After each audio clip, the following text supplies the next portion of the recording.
Talofa lava le tātou atunuu I le ni fo I tūlao le taeao. Ma lo le sui fo manuia manilangi e mama. Ia I le alofa maleang le leo le tua. Ia o mawhai o nā te ita isaunga le mu mai ai. Lo o tau sui fua lau le lei. Ia me susu matuola. Ia ai le I whianga I futi tangati malana ia ti hae. Ia o le tātou tāpo ingai le tua. Whaftai ai o ia. Ia I donang le lei malonanga lofa ia te ita tau.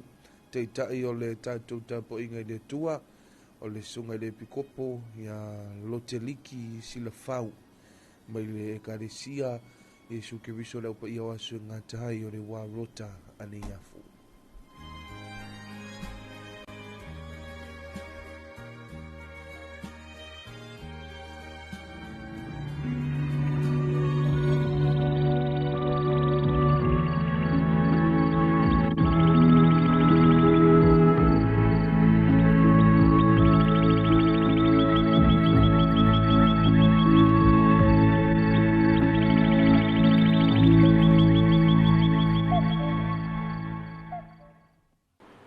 E whawhelo I atu, whatalofa atu pa ia, malu si o tātou atunu. Whawhelo I atu foi, taitai o le tātou malo. Whawhelo I atu foi, I tina ta māma tutua, o lo whaia le whaiva o le taputapua I tono maota malawa. Whawhelo I atu foi, leo whainga ruenga pa ia le atua, so se whata whaitaulanga. Se ia o lava I nei whanau. O lea tātou vi atu, I le atua le pese, o sau nia e leo whai pese. Mai le pese, no sau nia leo se tatalu.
mātou ta mau le langi, whaaftei tele lo wanga le lei a Samoa. Wai marutia Samoa i au awanga le lei. Whai ngā malanga se o atunu o mātou iai na masina lona lua. Ai whaaftei tele wai marutia i mātou i au awanga le lei. I so se mea o iai lo atunu o whaaftei tele. Whaaftei au whamnianga o whamniai na i Samoa. Mai o nao se io o io nei. Mātou whaaftei le taulanga tōngi ola na saunia lo walo pele. O whamangalo i nai lo atunu ai maiso i mātou. Mātou talo i lo wanganga i mwhaiona mawhutaina i mātou. Ai maise se e whamanuia i so mātou atunu. Whamangalo i mātou i o mātou se. I suafo lo walo pele i Jesu Keriso. Amen. Lea maua se mawhauwhaunga whaleanganga. Mai le tusi mo mua Samuelu. Arona mta upo sifulu malima. Arona whai upo sifulu o te fia whitawina.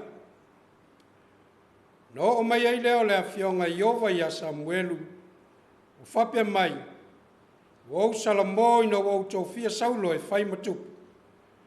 Wa ia liu esa ia tia. Wana le whai wina a upu. Manino malamalama le afiong pa ia le tua.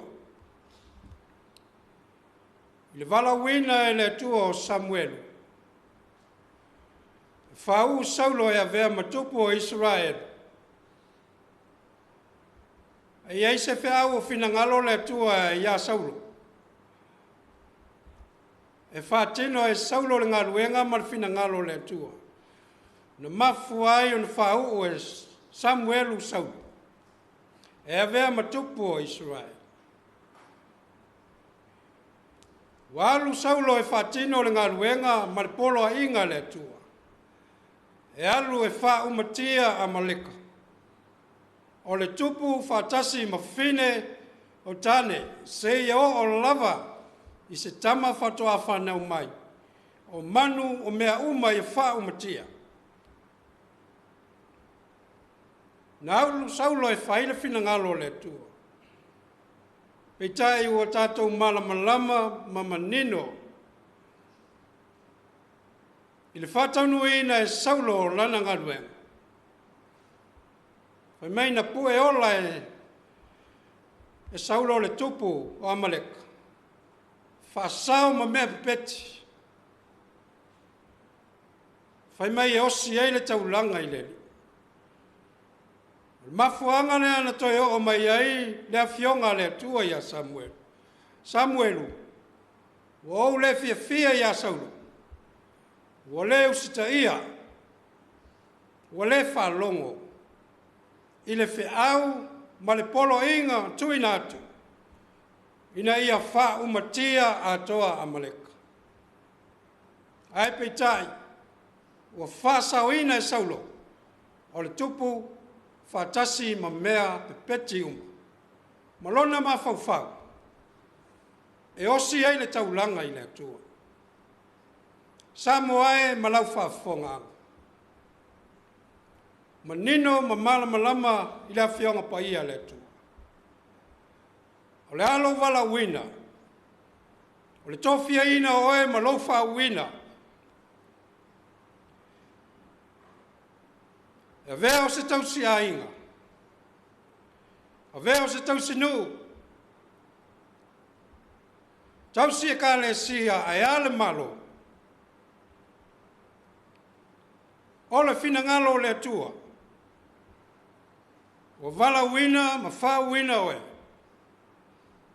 O se tama tausi a inga a mi o tonu e usi ta i le fina ngalo le atua.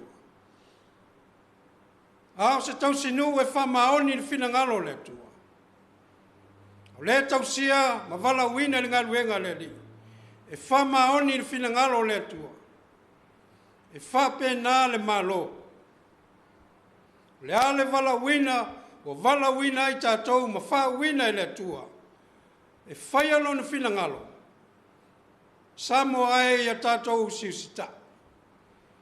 Tātou te wha longo le siufafonga o le tua. pese alo na fina ngalo mo I tātou. Ai aua nei whai o tātou loto. Whai mai na whionga le tua. Wao le whalongo e sili le taulanga. Male usu sta e sili le ngā o le mamoe. O le whamanatu le nā. E leo mana o le tua I se taulanga osi. Ai mana o le au na whiwhilia I le whalongo. Mai le sili fo I le ngā o le mamoe. Ai sili loa nganga usu sta I le tua. Tele mea o tutupu Samoa. Ainga, nu e kalesia e maiso le tātou atunu. Una wala tātou le sa vavali. Le vala wino tātou e le tua. Ma le wha wino e le tātou e le tua. O I tātou ni au auna le tua. Wha maoni Samoa I lo vala wino. Tai o le atunu. Ia tātou ngā lulue ma le whamaoni. Ai maiso le tātou vala wina. O le usitai, o le mea sili lea I le sili whanga le tu. Ma le whalongo, o le mea pito sili lea. Whamnia le tua Samoa I lau whafonga anga. I ne yaso, o tiu te mawhaiva, mo le tātou vala wina. Ia iai le anga le lei o le tua Samoa. I leo fafo, leo fale, I tio te mawhaiva. Ia iai le anga le leo le tua. I le suafo Yesu Keriso. Amen. No mātou ta mai o le langi, o le nganga e fo I atu I ate, o le whamanu ma le whaftai. Whaftai lo wanga le lei, whaftai lo alofa. Iau a fionga pa ia sa mātou whaitawina ma whasoa le nei aso. E whai malu I tau I a Samoa o whea ngai mo lātou tiute mo lātou whaiva. Wa te tofi ai lātou. Ina ia mawhai o na lima taita ina ai lātou. I lātou o whirwhilia e lea tua ma whaawina I lātou. E le ngata I a inga nuu kale sia e maiso le malo. Ina ia lātou whaia ma le sao ma le tonu mea uma. E ala I le whirwhilino I lātou I le whina ngalo lea tua. Whaaftei tele ta mai le nei atu nuu, saunga le mu e whamni e nai Samoa. Whaaftei le tofi le mu o Samoa. Whaaftei au whamnianga, o whamni e nai so mātou atu nuu. Ai maise o tala le lei u whaatala le i nai Samoa. O mwhai na lima teita I nai mātou. Ina ia mātou whai ailo whina ngalo. Ai aua lava nei o mātou loto. Whaaftei le taulanga tongi oran sau ni e loa. Mātou te talo ia au whamnianga so mātou atunu. Taitai o so mātou atunu se o lava nei whana witi. Ia au whamnianga ia te ilantou. Se ia whamnia I te māmatina mātutua so mātou atunu. Whamnia ia I lātou whātau tolia I wharemai. Te tonu a inga I mai o le tino. Ia o ilo wangare leia mai se au whamnianga ia te ilantou. Ia whawhausia le malosi e mwhaionto I whawau wina o lātou tiuta. Se e whamanuia nei whanau a onga, whia ngai o I lātou mā o onga. Ia au whamanuianga ia te I lātou. Whamanuia iau au auna ngā lulue. Lātou o lo whaia le whaiva o le wholawhalaino o lau. Ia au whamanuianga ia te I lātou lo mātou tama. Mātou te tālo tama whamau lalo I uluma. Lo mātou atunu o se atunu o se maanga sale I uluma. Mātou te tālo tama ia lo whangia. Whama ngalo mai lo atunu. I mea o mātou se maanga sala I uluma. Mātou te whaia ni nei te talo ma le ngangalo loto maularo. I le suafo alo alo pele o Yesu Keriso. Amen.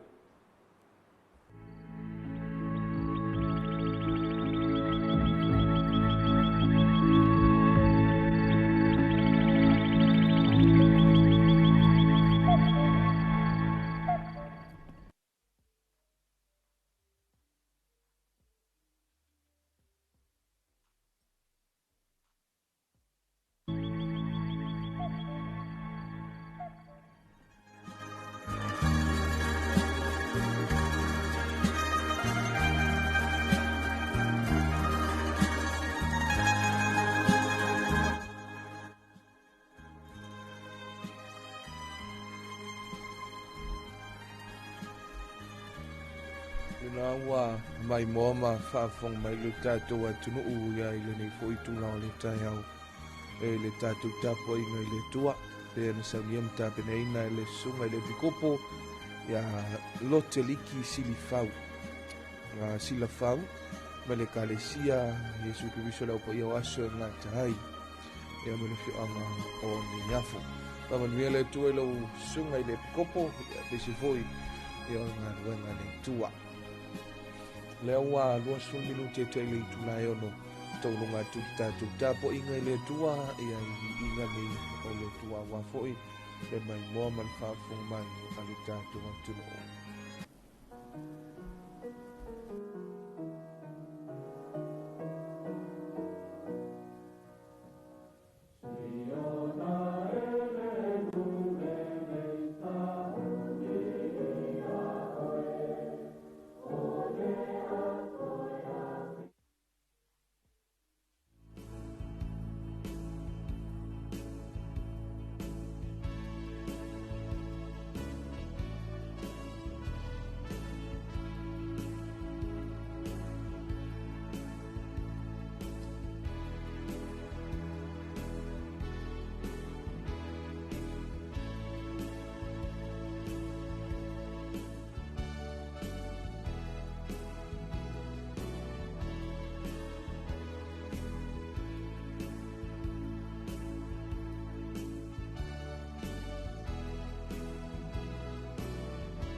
tu ai pi. Ras pulu amau. Number 1.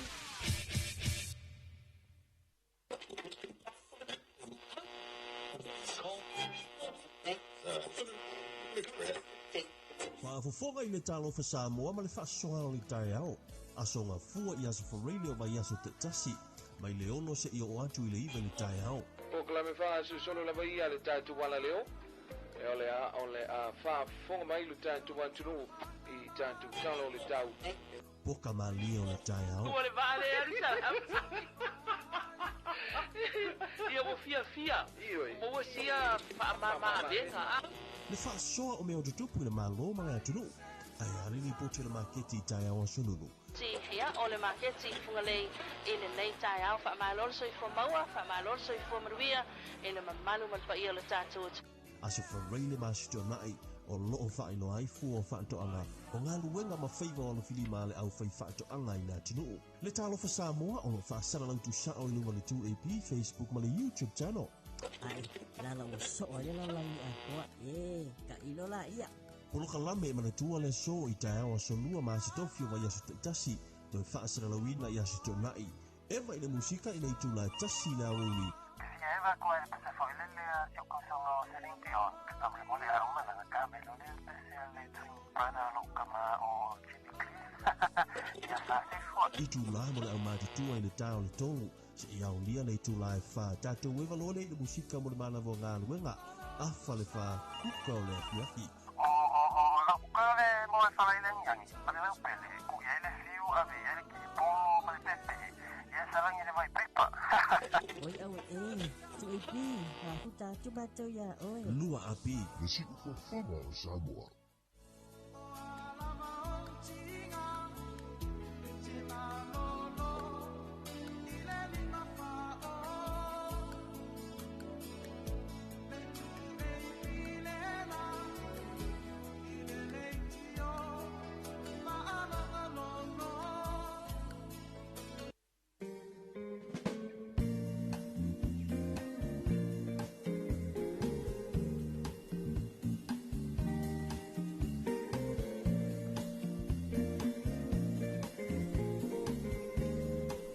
Tamele watia le tautua ma leo nanga la wala leo le siufonga o Samoa, ia. Le nei ua to luas full minuti o na tā leo le tu la e fitu fa malo, fa talofatu, ia I le tātu watu nuu, ia le nei fo I vaenga o le taiao, ia o se taiao matango fie, ia e ui lava ina fa malu, ia pe tulanga fo I pe tau lolo wa, ia ai whafteile atua leo te tai saonga le mumai, lo o tau soi fula o le lei ia e misio su mai te wola e le nei fo ia solua I tiu te mawhaiwa le awhianga iailo tātu mantuno. Pa malo atu, fa talofa atu, ia le nei tai au I lo tātu mantuno. Pa malo ma fa talofa atu ia I le a inga salvi, ia po au na tofi le tua lo fa penao, fa fale le malu, fa fale tu ia so se fanti fai te ulanga I fia. Ia misi ai fo ia o le tātu mantuno. Ia I ona mamalu faa le tana le lei, mamalu faa le malo, ia misi foi, ia mamalu faa le angano faa malo atu, ia fantanu fatu le tanto porklame o le Talofa Samoa I le ni tai fou. Pa anga, ia misi foi o le tato wa porklame, ma le tato wala leo faa malo atu, ia misi foi le malu siu tato wantu no ulea e mafutu mai, e lunga o le tātu Facebook page, ma le tātu YouTube channel, e talitonu le manatu o lo o manuia lama mea uma, e ono le lofa whaiwhai pēa o le tua. E a whanga sulunga le vai o porklame i o le ningtai au, e a misi foi o le tātu wana leo, e o le a whafonga le tātu watunu I tātu talo le tau, e a wafo I le sila fia aia le atunu, e o tūlanga o winga o le tau, ma whi sui a inga o le tau o le awhianga I foi ma le tātu watunu, e ile nei fo iaso e misi foi o le whanga solongo tiu te mga luenga a siu tātou wa tuno.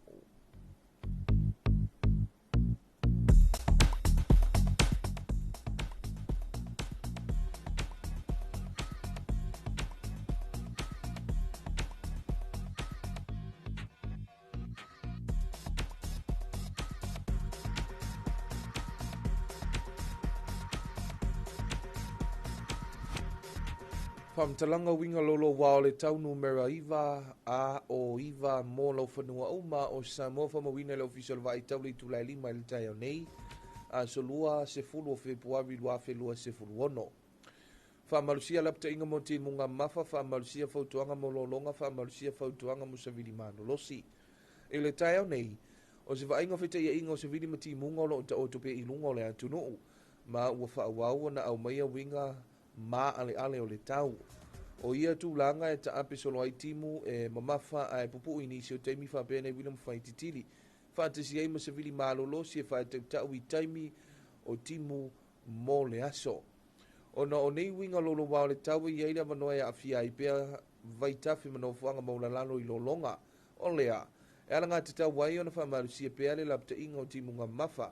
Fautuanga mo lolonga, ma le fautuanga mo se vili malolo si mo lau whanua uma o Samoa. A fianga yo noa lia e mai e mamafa ti munga pua oa ma se e awala i no whanga mawalunga ma e lolo vai no whanga i tafa te whaala e ono iai ele solo whapea lolonga i vai tafi ma no whanga maula lalo e whaatau tau sa vili i taimi o ti munga.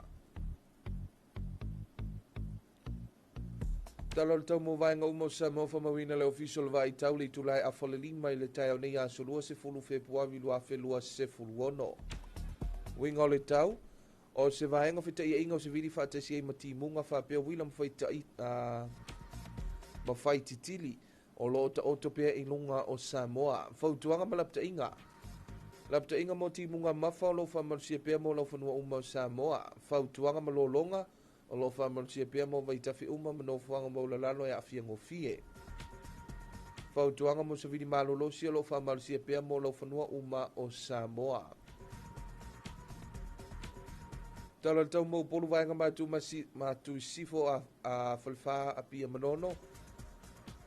Sa e sau te sifo alipata sa whatasi umu malewhanga mo le soe ta ape solo ai timu ma e mamafa a e pupu inisi o teimi. Whabene William Whaititili e iai. E ono whatau tau sa vili i taimi o timunga. Mo sa vai tala tau mo sa vai sa e matui sa e sa le longa sa le aula matui sifo a wawa sau whale alupo. Sau te palauli lata mane iafu. Mo le so, e ta ape solo ai timu ma e mamafa a e pupu inisi o taimi. Whabene William Whaititili e iai. E ono whatau tau sa vili i taimi o timunga. Tala tau mo o ngā sami ngā te whale o Samoa whamawina le i tūlae a whole lima le tai o neo le asolua se fulu Februari se i au lia le wailuanga o le poana nei. Winga o le tau au sa vili e whiololo le malolo se o le mta upolu. Sa vili mai sae o loo a fiai o ngā sami o Samoa. Fautuanga mlapta inga leo i eise fautuanga po se lapta inga o whaamarusia mo o ngā sami o Samoa.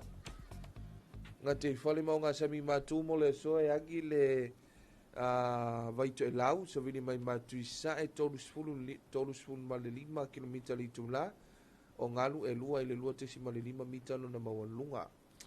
Ngā te whale mo ngā sami i saute mo le soe le agi le vaito e lau, so vini mai mātū i sae, lua su ma le 5 i le tolus fulu kilomita li tūla, o ngalu e lua i le lua tesi ma le 5 mita lo na mawalunga.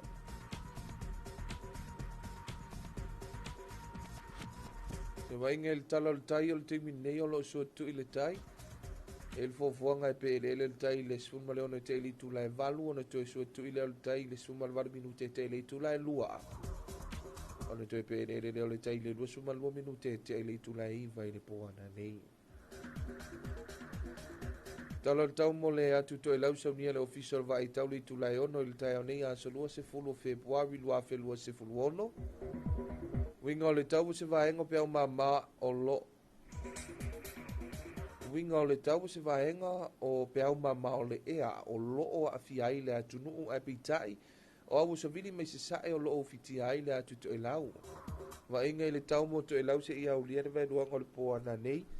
E au o ini se o teimi manai timu whapea wila ma Whaititili. Wha solo ina whiololo ina malolo si sa vili mai se sae. O le sami si fa solo ina so va inga i ona tuatu o le a waoa ini si o taimi manai timu fa pe wila ma Whaititili.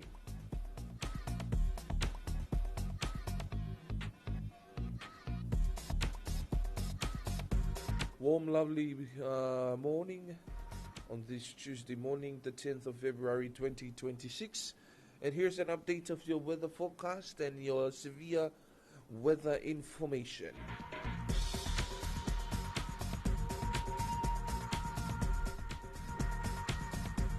Public severe weather information number 9A09 for Samoa, issued by the Samoa Meteorology Division at 5 a.m. Tuesday, 10th of February 2026.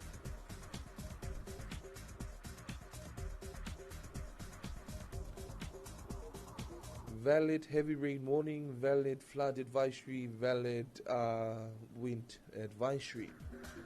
Currently, the convention zone still lies over Samoa, bringing unstable weather conditions.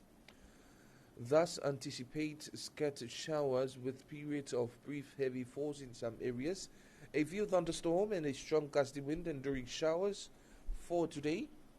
For that reason, it maintains the potential for rivers and low-lying vulnerable areas to be impacted by flooding.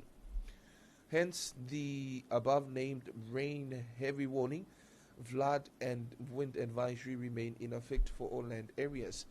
Potential impact, heavy downpours with poor visibility, foggy and slippery roads over mountain passes and ranges, and pulling near roadsides and waterways. Possible landslide and flooding in major rivers, as well as low-lying areas. Expect gusty winds during heavy rain.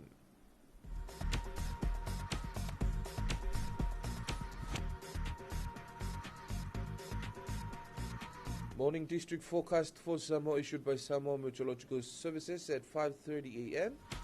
Tuesday, 10th of February 2026. Situation: a convention zone with associated showers and thunderstorms remains within the vicinity of Samoa. Advisory and warning: a heavy rain warning remains in force for all land areas.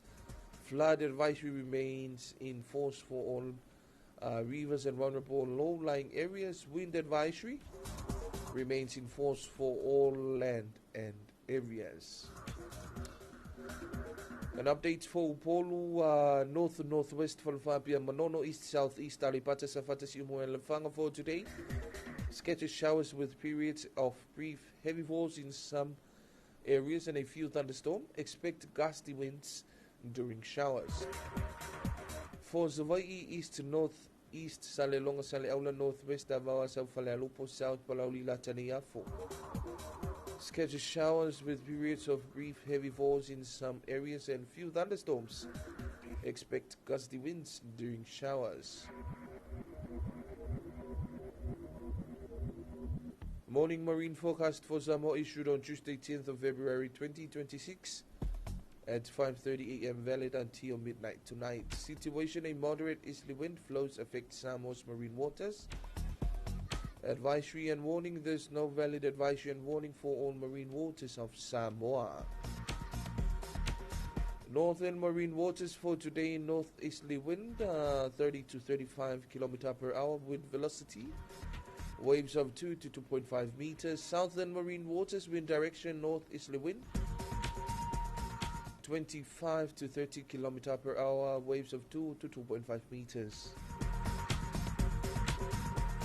Today's tide time for Apia.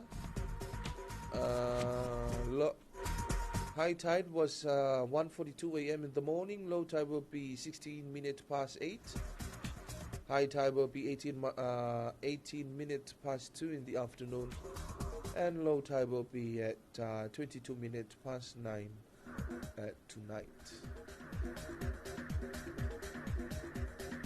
Morning forecast for Tokelau, issued by the Samoa Meteorological Division at 6 a.m. Tuesday, 10th of February 2026. Situation: a trough of low pressure affects the area. Meanwhile, an easterly wind flows prevails over Tokelau. Forecast to midnight tonight for Tokelau. Cloudy periods with some showers and isolated thunderstorm, moderate to fresh easterly winds, moderate to rough seas. Further outlook: cloudy periods with some showers and isolated thunderstorms. And that is an update of your weather forecast for today, issued by Samoa Meteorological Division, as well as your an update for the weather forecast for our neighboring country, Tokelau. Yeah, ole na pe ona whaafonga mai mo mai tātou waitunu i tātou talo le tau, ia mō le nei fwoi vaenga o le tai au pe ona tuina mai ma tuwha te sia mawina mai le tātou ofisa o le vai tau, ia o tūlanga le nā o le tātou talo le tau, e whapena lava na whaamalu malu palasi ti munga, ia ele o whapena lava na ia se tūlanga le lei fwoi lele, mantua. Ia o le tātou te iei lawa i tutono le piliota lea. Le piliota e whapena ona iei winga lolo wao le tau. Ia o tūlanga o matangi manolosi mainga whapena. E tāu alawa. Le saunga le mu, ia mise foi.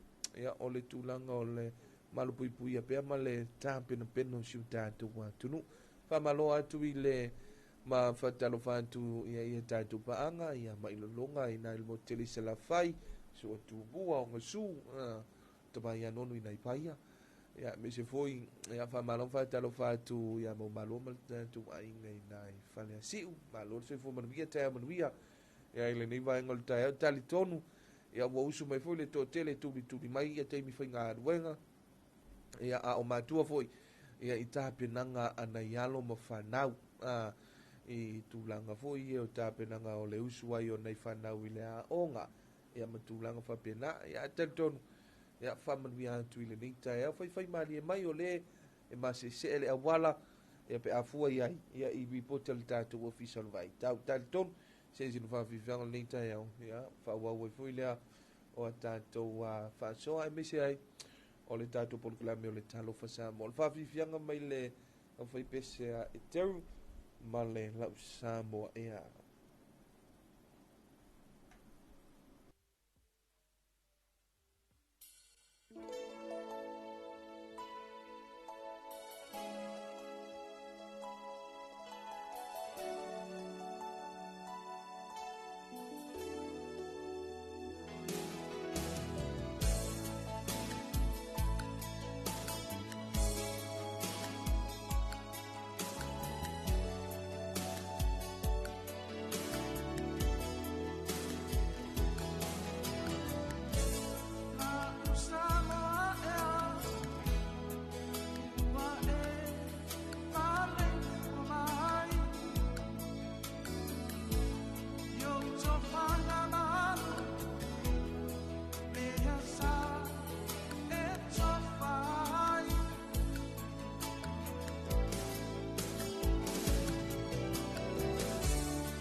wala leo numero tasi Samoa. 2AB le si ufofongo Samoa. Wala au mai le vaenga le maketi. Mo sau whaala wiloa e fia whaia i se tau whaamali loto. Maua le whamama avenga. Mo oe malau bisinisi. Ua so ai Samoa. Amerika Samoa, toke lau, ma le lalalangi atoa. Iana la leo a mo 5 whao. Wha mo iwa tasi tesi ma le tasi. Iwa lua tesi ma le tasi. Le tasi o fitu tesi ma le wha. Wala au nei loa i le telefoni. Walu whalua ono tasi fitu.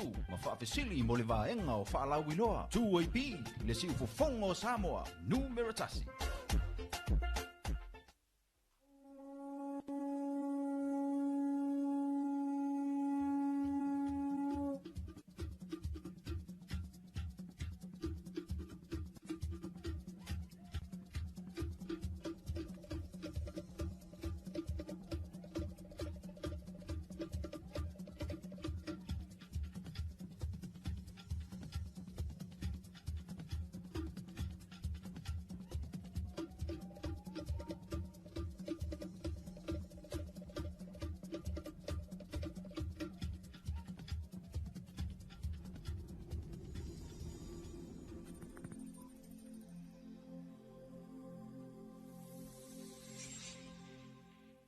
E toi wha Talofa le tātou wa tunuu, ai alo mai lua o se whapupunga o Talafou mai vai whanua ua mai atu whaatasia, mō lau whaafafunga anga i talatu mua, o lo anga i pēr i naunga fianga o lau whanua o le langi o nau swingo le tau, atoa i ma le whaateleina o tauta e le pala pounga, i le no whanga o lo o la wha i tasi i le o tauta i tū mua nei, na whaailoa i la fionga le pāle mia i lana whiloa inga māsani ma le wasenga o tōsitala i le vai aso o tea.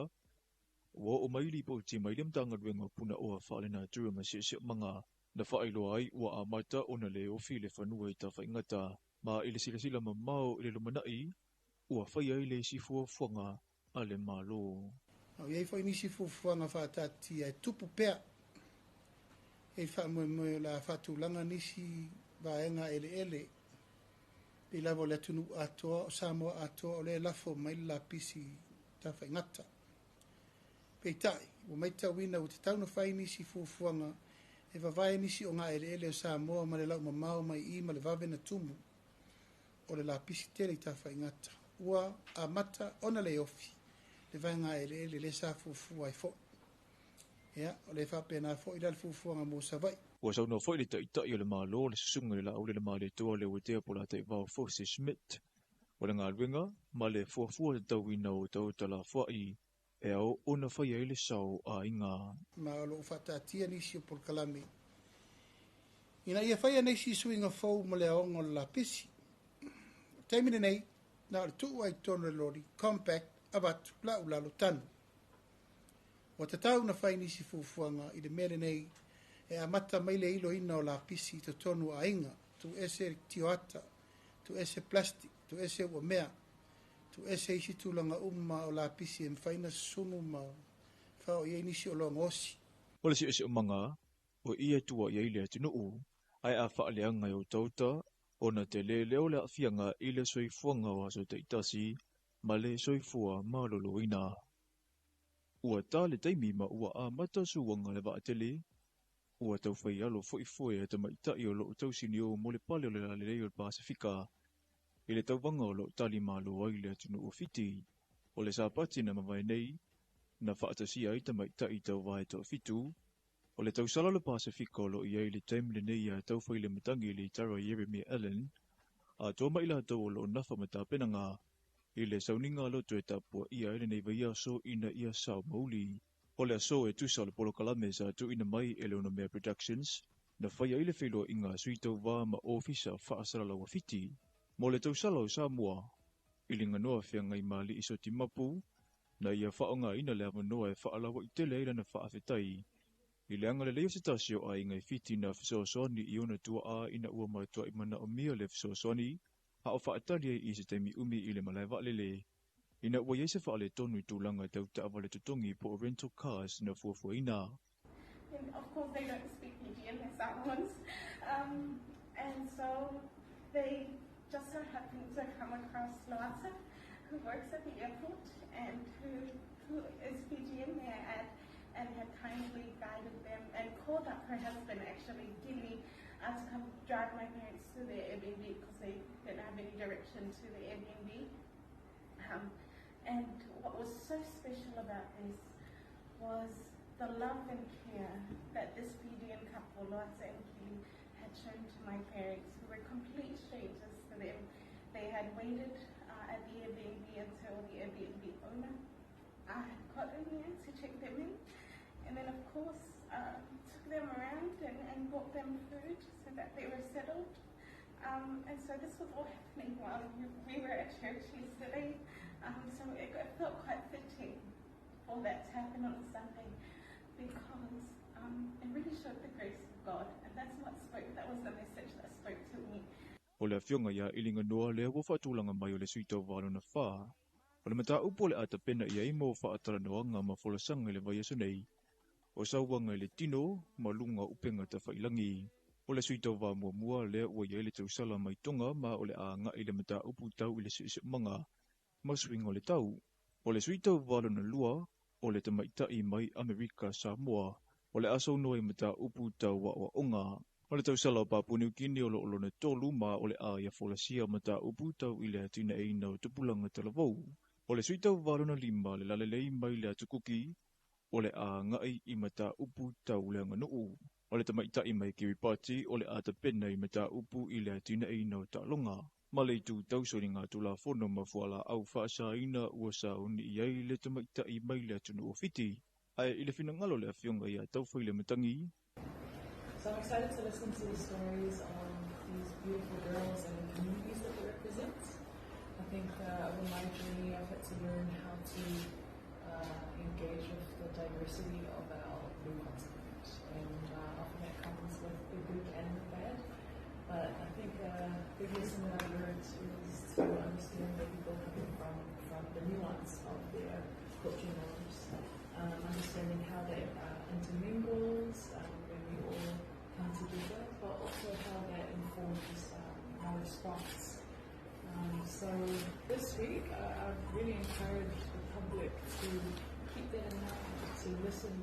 Na mawale avanua e una iai le vā whialoloa i o tamaitai, ma sia fo'i le no whanga whaaleanga nua fiti, na whaelo fo'i le whiawhetele o le tausala le Pasifika le taimine nei a li tara Jeremia Allen whapia fo'i, ma le tausala o Samoa whiangai ma li iso timapu, ina ua mawale avanua wheloa iai ma le sa avea mai taitai o le atunuu, le fionga i le sa whaapito i a whiame na mi mata awha.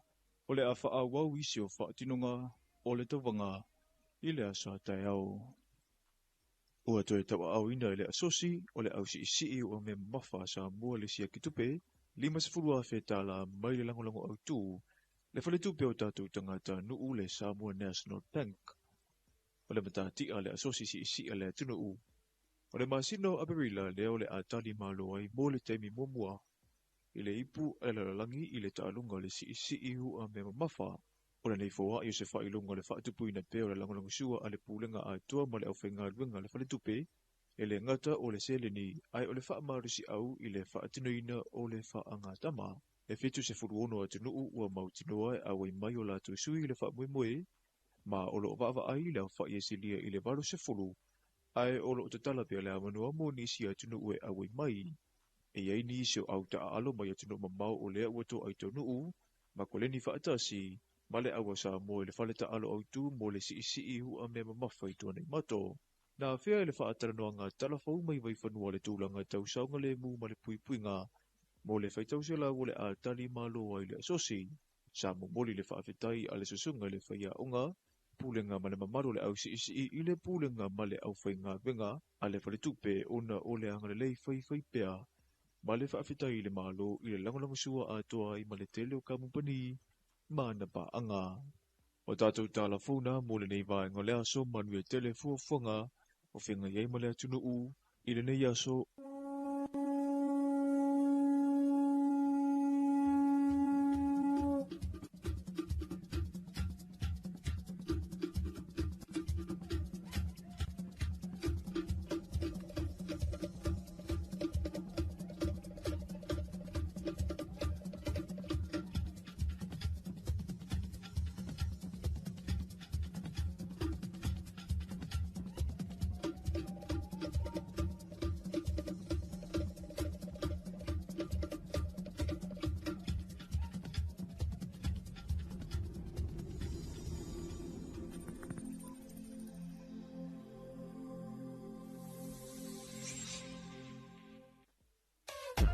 wala leo numero tasi Samoa. Tuipi le si ufofongo Samoa. Vala au mai le vaenga le marketi. Mo sau whaala wiloa e fia whaia i se tau whaamali loto. Maua le whamama avenga. Mo oe malau bisinisi. Ua so ai Samoa, Amerika Samoa, toke lau, ma le lalolangi atoa. Ia na la leo a mo 5 wha mo iwa tasi tesi ma le tasi, iwa lua tesi ma le tasi o fitu tesi ma le wha. Vala au nei loa i le telefoni. Valu whalua ono tasi fitu. Ma whaafesili mo le vaenga o whaalau iloa. Tuipi le si ufofongo Samoa. Numero tasi.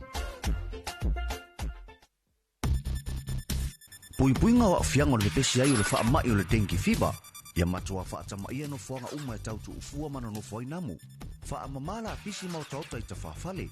Ona o le nei vai tau o timonga. Ua vai ai le tele o vai vai toa. Pa uta avale maisi me whai tino e toa ai le sua vai. Ia matua wha amamala vaianga uma nei. Ina ia tau fia ai le pepeso le dengue fever i le atunuu.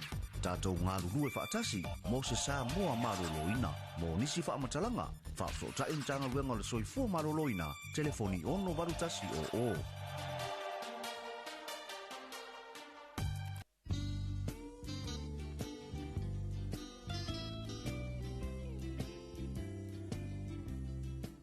Malotoina, o whea e usu po ie.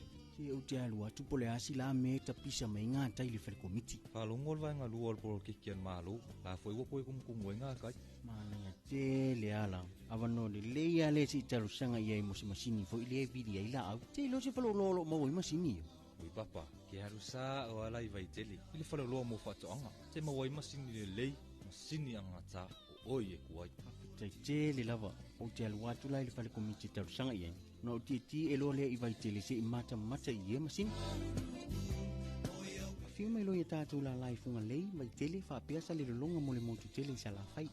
Pe wala au mai fo i numero telefoni 225 251 o wha peasa le longa i le 5 Pe asia se fo i lunga o penga ta whailangi i le mātou Facebook page. Samoa Agriculture Store Company Limited. Samoa Agriculture Store, helping you grow.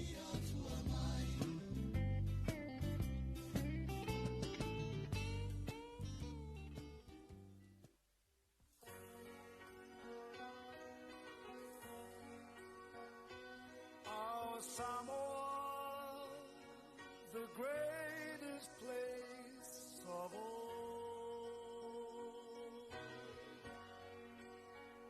She is green and blue, lush with beauty, and hearts so pure as gold.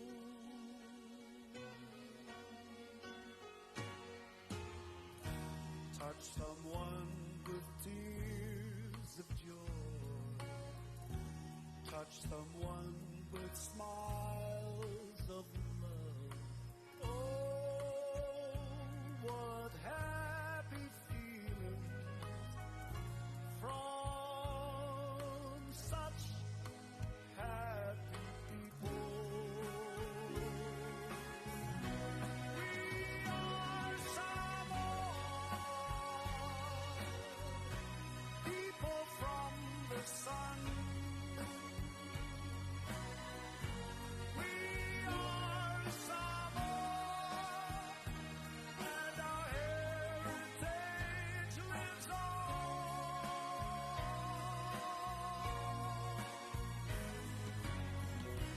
Teach the world humanity and hospitality.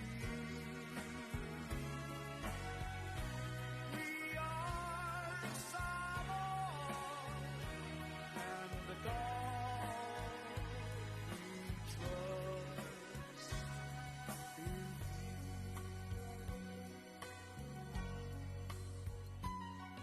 Samoa,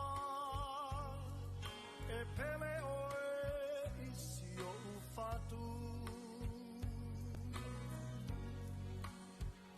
Ole a e se mea e ao na whai e tau tuai mo oe.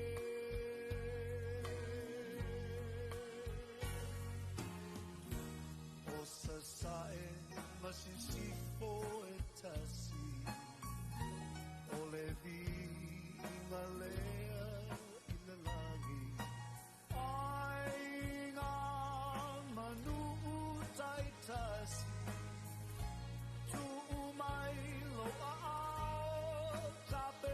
se fatasi.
tau tele, tau sia ma wha pele pe.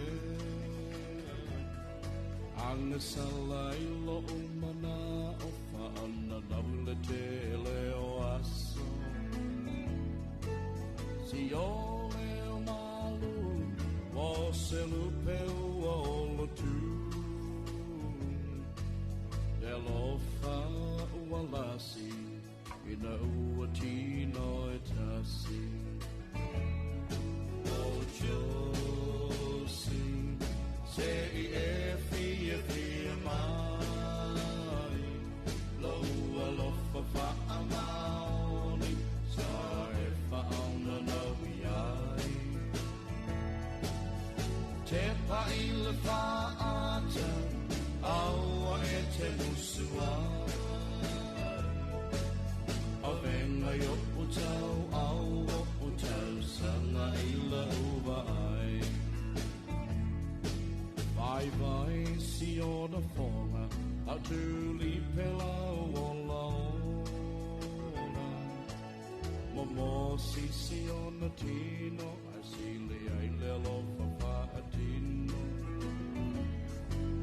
Le olive taunga tau, le arasia le panona. Le mafutanga mafana, le sindi le anganga. O Josi, se I fia mai.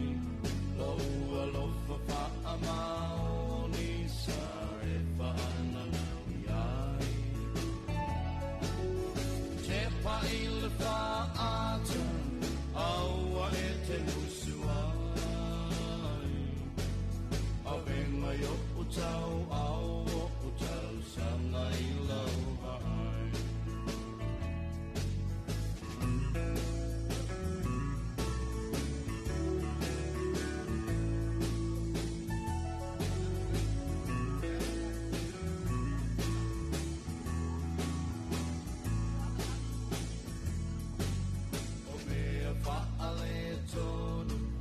Taua le mautonu, loi mata o le alofa, malu I lau fofona. Na mona fa ali na tura o le lalonagi, o le alapa la utali, pele tasi pea o e hani. Tina, se I fia mai.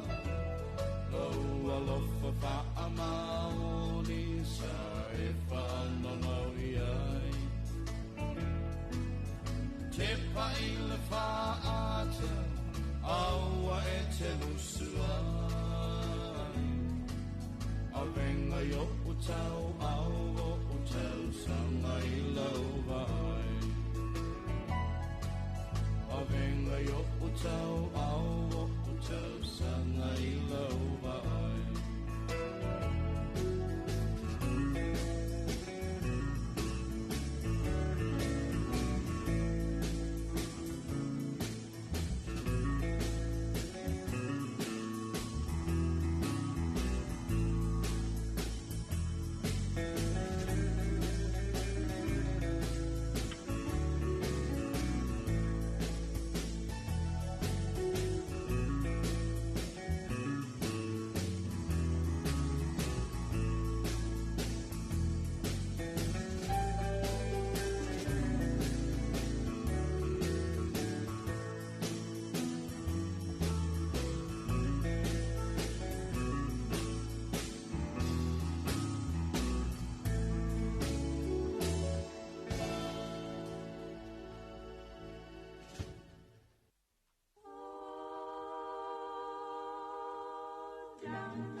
no te uina e asa sai e ape ave tu i pea ai ona no aloha o ele mapaina ua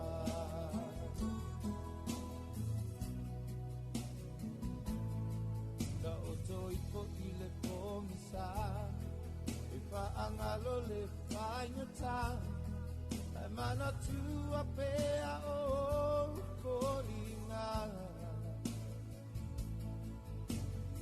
ai ona o lo aloha o ele mapaina ua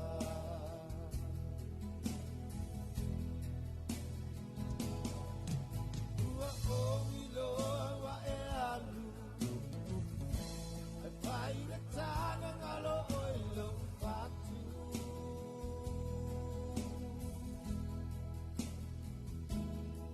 lau mapai angalo ai mana tua pea o e se aso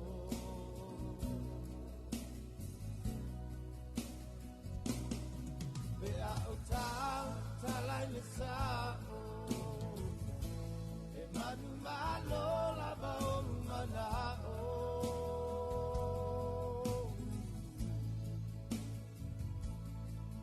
tua o iloa e alu e painga tana ngalo o ilo upatu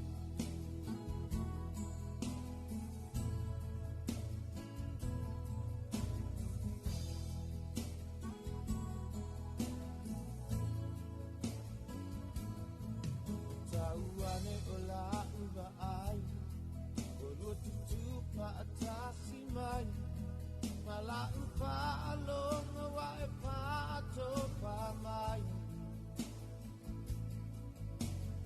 ai tu maulo walo pa mo oe io waso o tutore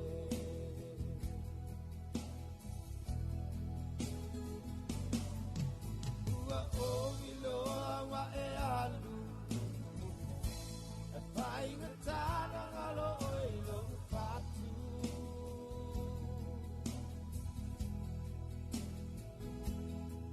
kau mapai e paangalo ai mana tua pea o e se aso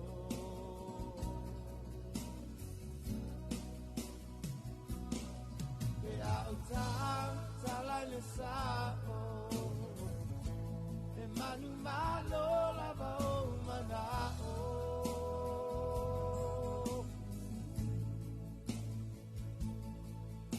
ua o iloa e alu e painga tanu ngalo o ilo upatu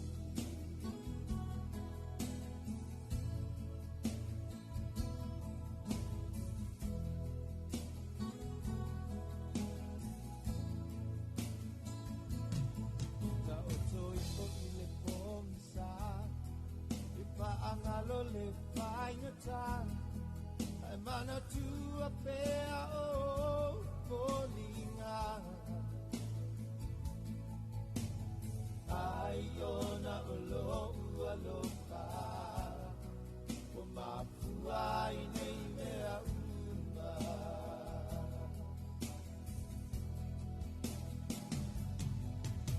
ua o iloa wa e alu e painga tana ngalo o ilo patu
Talofa lover Samoa, it's your international son, Tonya Marciano, aka Samoa. Don't touch that dial, keep it locked here on Radio 2AP, 540 AM, the sounds of Samoa.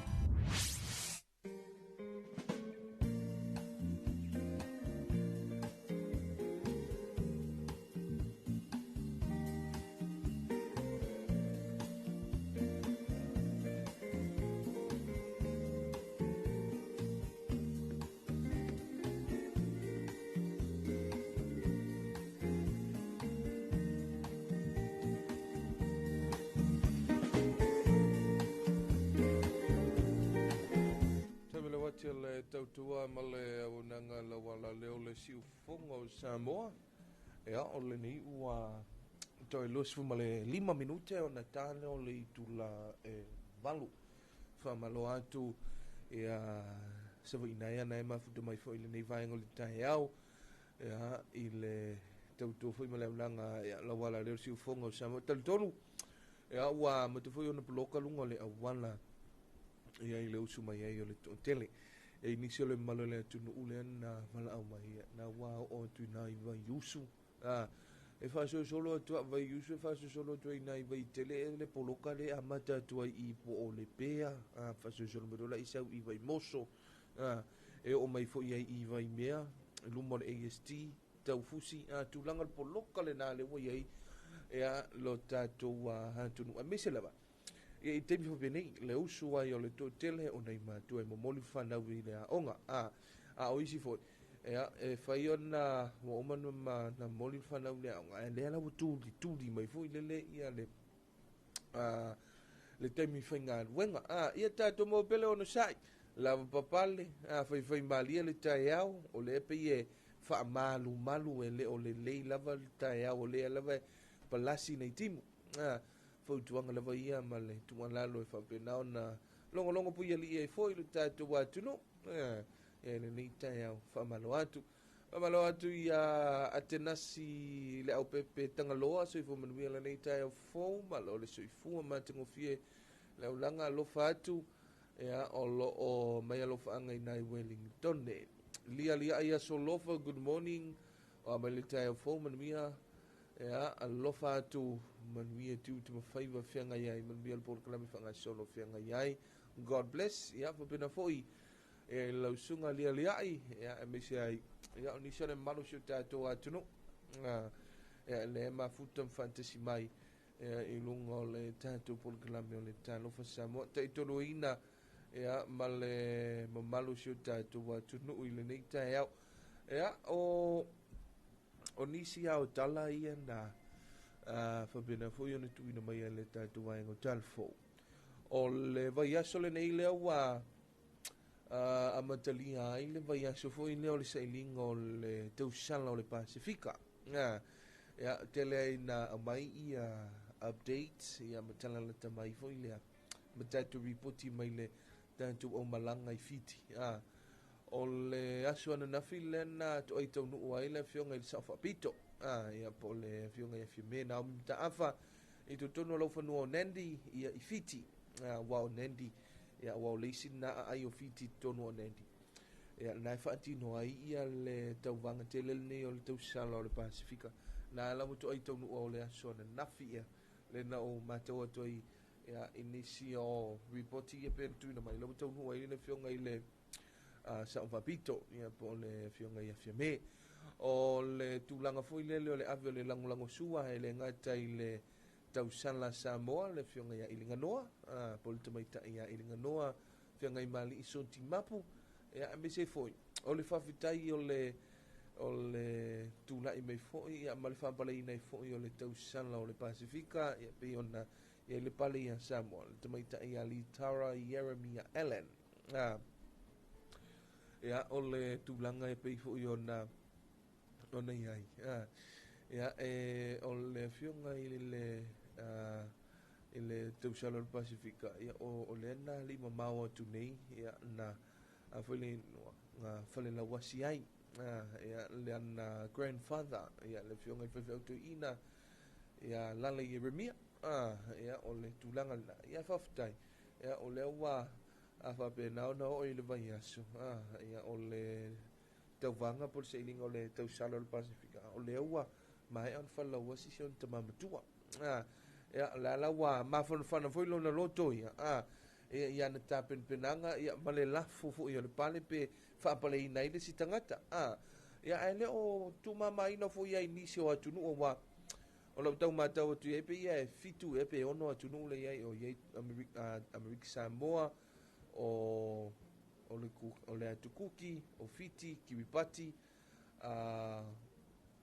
o Samoa ia a mise ia isi atunuu na i te ua ua ngalu ia te au isi vaega le foi iai matonga ia o tulaga lana e pei foi ona faagasolo ai foi ia le tauvaga o le pasifika ia e tatou te talo e faapena ona sao mauli le faamoemoe ia o si o tatou tausala ia faapena ona aualu mele ua ia o lea ua maka uma e le pasifika pe sosoo le tolu a Samoa pe o le a faapena loa ona see le paleilisi tagata ua o le tausaga lea na faatua ia Samoa le matatia le sosoo ai le tolu o le ivaono i fitu i valu tausaga soo lava lana lena soo ai ona pale foʻi Samoa i le timina i le faitoʻa mata mai ia Verona ia so mai lola ia Mary Jane McKibben ia ma faasolo mai ai le toʻatolu na ivaono i fitu i valu ia le tausaga lanei ia le talia pe soo le lo falu limu ono ua le lua falu tamaitaʻi o ai feleigoa moemoana ia o lea ua le lua lima le tausaga lentea o le tamaitaʻi o litara lea le talia pe toe au mai foi e Samoa ia le tamaitaʻi afiagai malii ia o lenei ua 20 minute ma te ai le itula e 20 minute ona tane o le itula e fitu faamalo atu le tatou atunuu ia o loo mafatamailuga o le aua le tele faifai malie afai ai sina masesea ua o lena tuuina mai ia lapataʻiga ia ma foutuaga ma le tatou ofisa o le vaitau ia o le amaseesee le auala faapena foi ona puaoa luga o atu mauga ia vaega faapena ia e lelei ia o se vaega e faapena ona tumalalo atu ai ia malogologo pui alii pea ia ma faapena foi ona tatalogo atu ai ma se fauia uma foi le maimoa ma le faafoga mai seu tatou atunuu ia e faifai malia ma lenei taeao ia o lea ua toe sefulu ma le suma le 8 minuti ona taleo le ituna e 8 ia faafiafiaga mo lenei taeao mea Isaia Tuloma ia ma le faafiafiaga o te iai i ina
le mafuanga le nei railo, le tango le tatau I samo, o le malanga te ine toa nua na feo si mai titi le salolo. Nara au mai ai o le atu au, sia la pese tutu mau, e fai mai e te tau fafine ai le te tau o tane.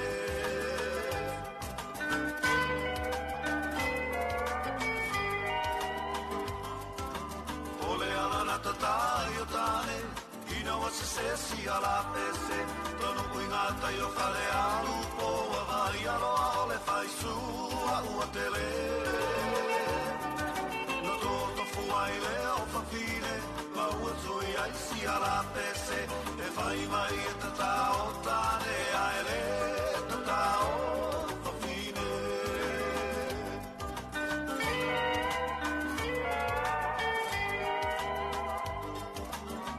Sila I si tama ua tātia, o le tufunga lea ua amatalia.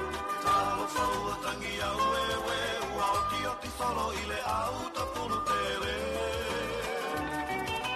Sole ae loto tele, I le ta alonga whaata matane. E ui la vaina tinga tele, ae muli ane ua e fefete.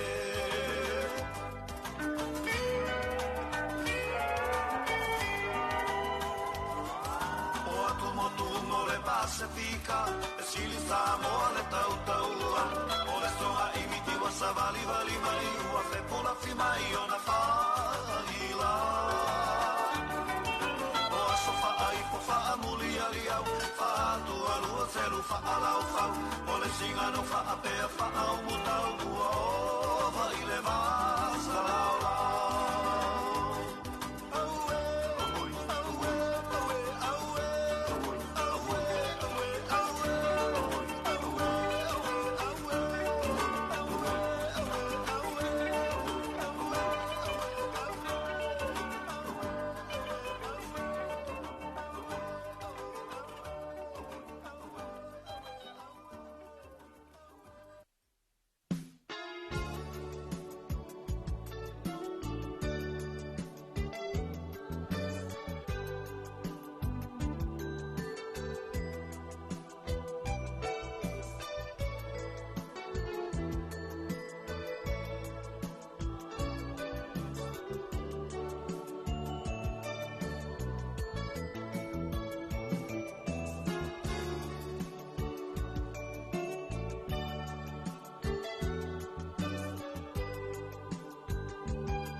se fulu sene fa'alabai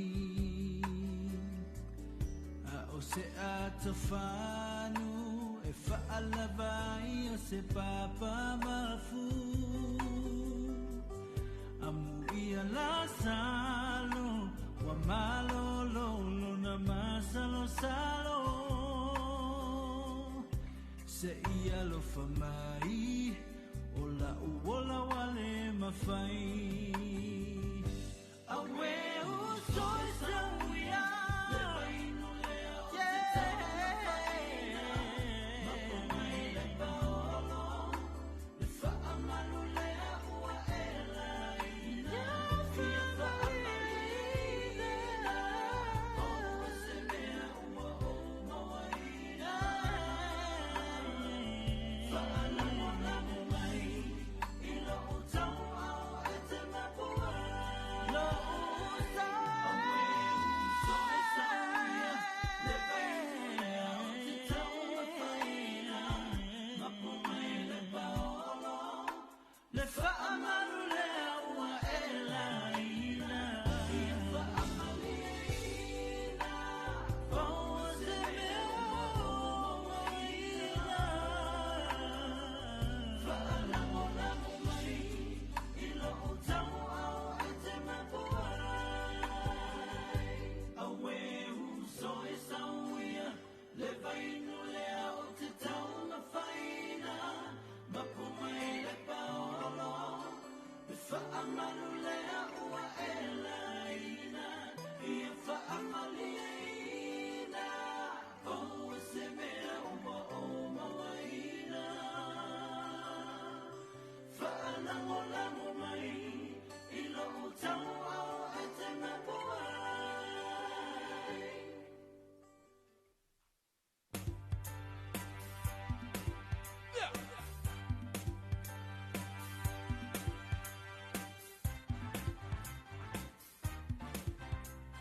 He ulo senga se ofo Sipaka o mato o malo poto Ile tau ma faine yona po Tate me e pe atavai tau popo Eleni, oh Eleni Afalai falele wasili manongi Eleni, Eleni Fakale wasili manongi Faitali oe si faingai faiai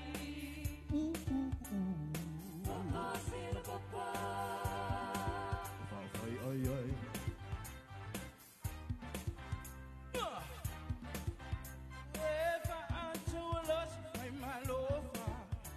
Ole manatu oyo matu kolonga Atsi matsi tai tau ile langi Uso la fo ko si le kau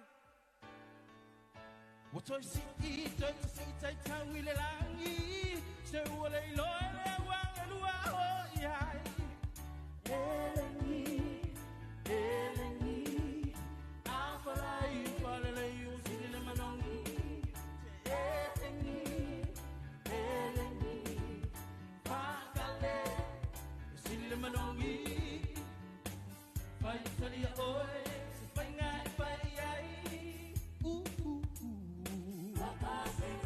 Whawhiwhanga mai Mareko Amitai ma le eleni e sili le manongi leo pata le valu usi mai le whawhangang le tunu i le tue whasalawina o a tātou talfo.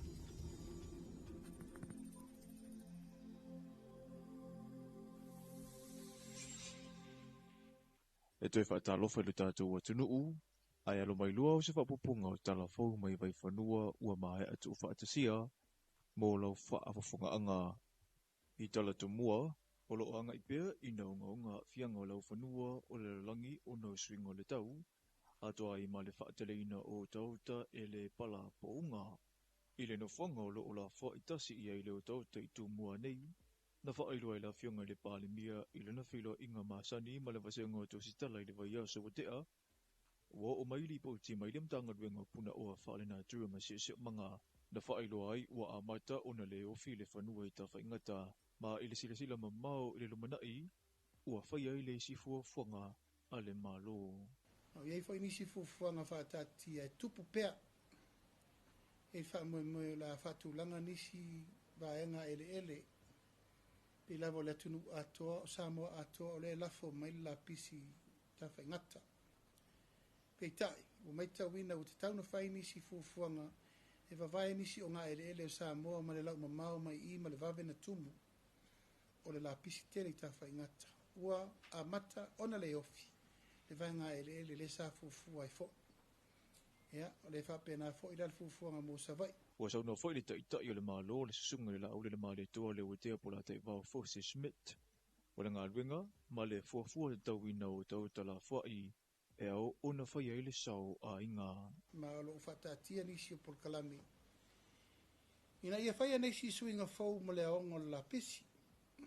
Taimine nei, na le tuu ai tono lori, compact, avatu, lau lalo tanu. Wa te tau na whai nisi fufuanga I le mele nei e amata mai le ilo ina o la pisi to tonu a inga, tu ese tioata, tu ese plastic, tu ese ua mea, tu ese isi tulanga o la pisi e mwhaina sunu ma whao iei nisi o longa osi.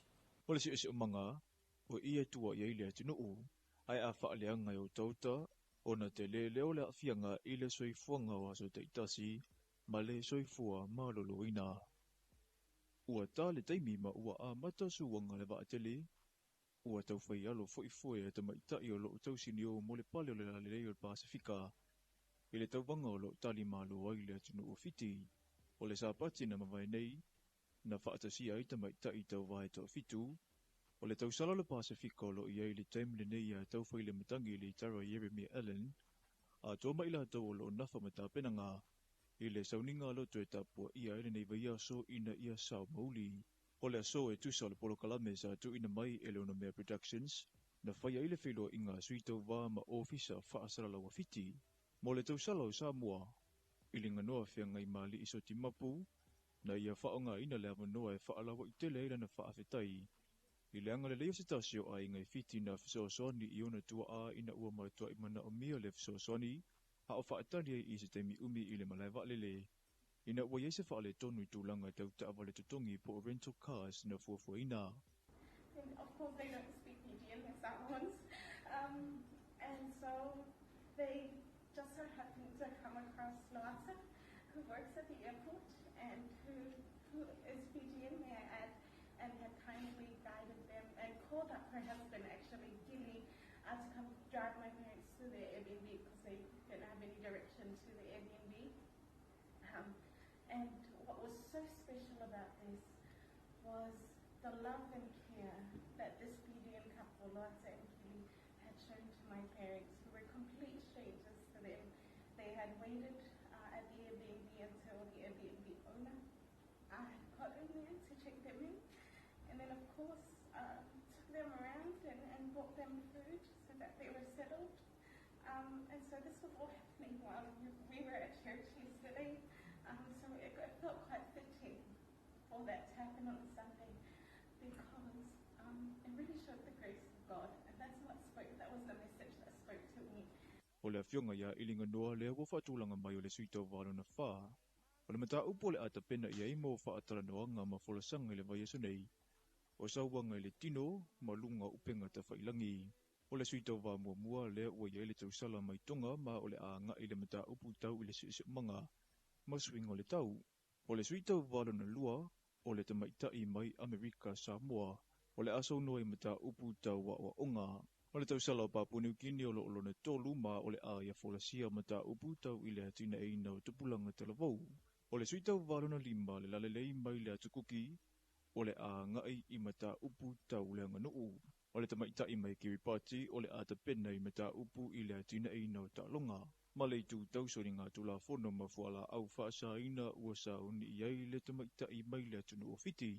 Ai i le whinangalo le awhionga i a tauwhai le matangi. So I'm excited to listen to the stories of these beautiful girls and the communities that they represent.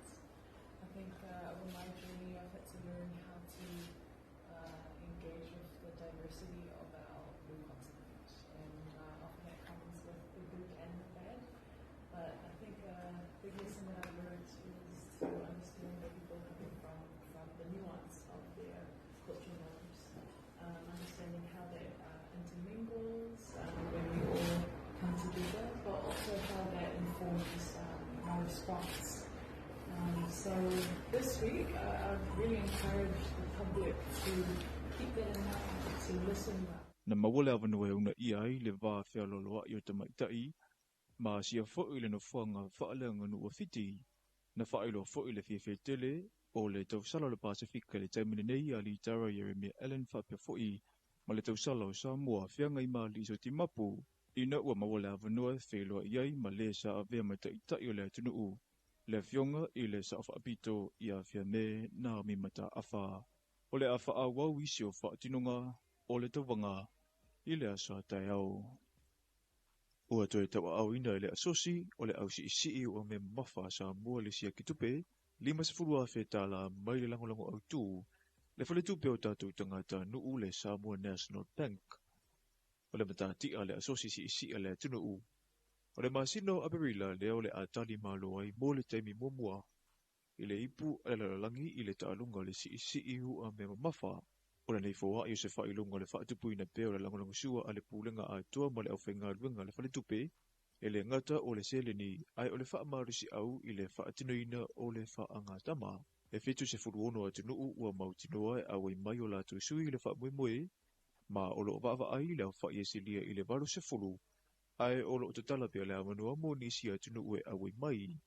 E iai nisi o au ta alo mai atunu mamau o lea ua to ai tonu ma ko le ni whaatasi, ma le awa sa mo le whale ta alo au tu mo le si isi hu a mea mamawhai tuanei mato.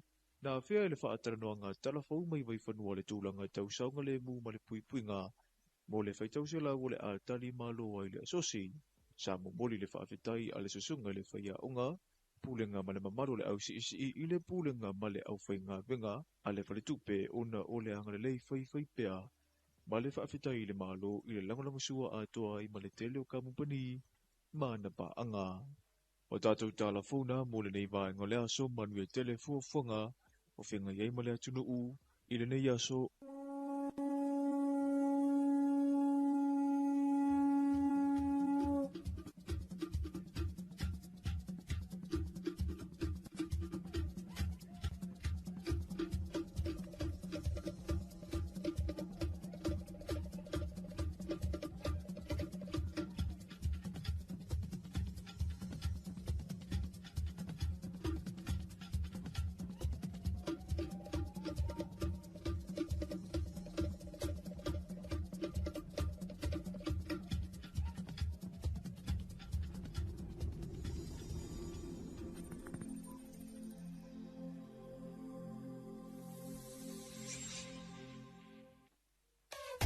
Le wala leo numero tasi Samoa. Tui pi le si ufofongo Samoa. Wala au mai le vaenga le maketi. Mo sau whaala wiloa e fia whaia i se tau whaamali loto. Maua le whamama avenga. Mo oe malau bisinisi. Ua soo ai Samoa. Amerika Samoa, toke lau, ma le lalolangi atoa. Ia na la leo a mo 5 fao. Fa mo iwa tasi tesi male tasi. Iwa lua tesi male tasi. Le tasi o fitu tesi male fa. Wala au nei loa i le telefoni. Walu wha lua ono tasi fitu. Ma whaafesili mo le vaenga o whaalau iloa. Tuaipi, le si ufofongo Samoa. Numero tasi.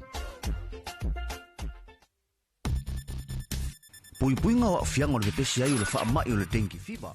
Ia matua whaatamai e no whanga uma e tautu ufua mana no whainamu. Whaamamala pisi mau tauta i ta whaafale. O na ole nei vai tau o timonga. Ua vai ai le tele o vai toa. Pauta avale maisi me whai tino e toa ai le sua vai. Ia matua whaamamā vai anga uma nei.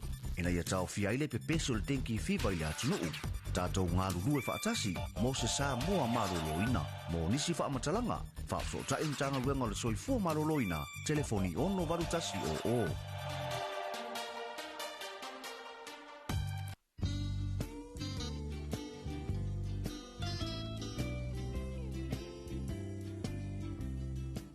Malotoina, fea e usupo ye. Si au te alua tupo le asi la me ta pisa mai ngā tai le whare komiti. Whalongol vai ngā lua alporo kikian malo, la foi wapo e kumkumu e ngā kai. Mānanga te le ala, awano le leia le si taru sanga ia i mose masini fo ile e vidi ai la au. Te lo se whalo lolo mau i masini yo. Ui papa, ke haru sā o alai vai tele, ili whalo loa mo whatoanga. Te mawai masini le lei, masini anga tā o oi e kuai. Tai te le lava, o te alua tu lai le whare komiti taru sanga ia. No ti elo le i vai tele se i mata i e masini. Fiu mai lo i tātou la lai funga lei, mai tele whaapea sa le longa mo le motu tele i sa la whai. Pe wala au mai fo i numero telefoni 225 251 whaapea sa le longa i le 5 Pe asi fo i lunga o penga ta whailangi i le mātou Facebook page. Samoa Agriculture Store Company Limited. Samoa Agriculture Store, helping you grow.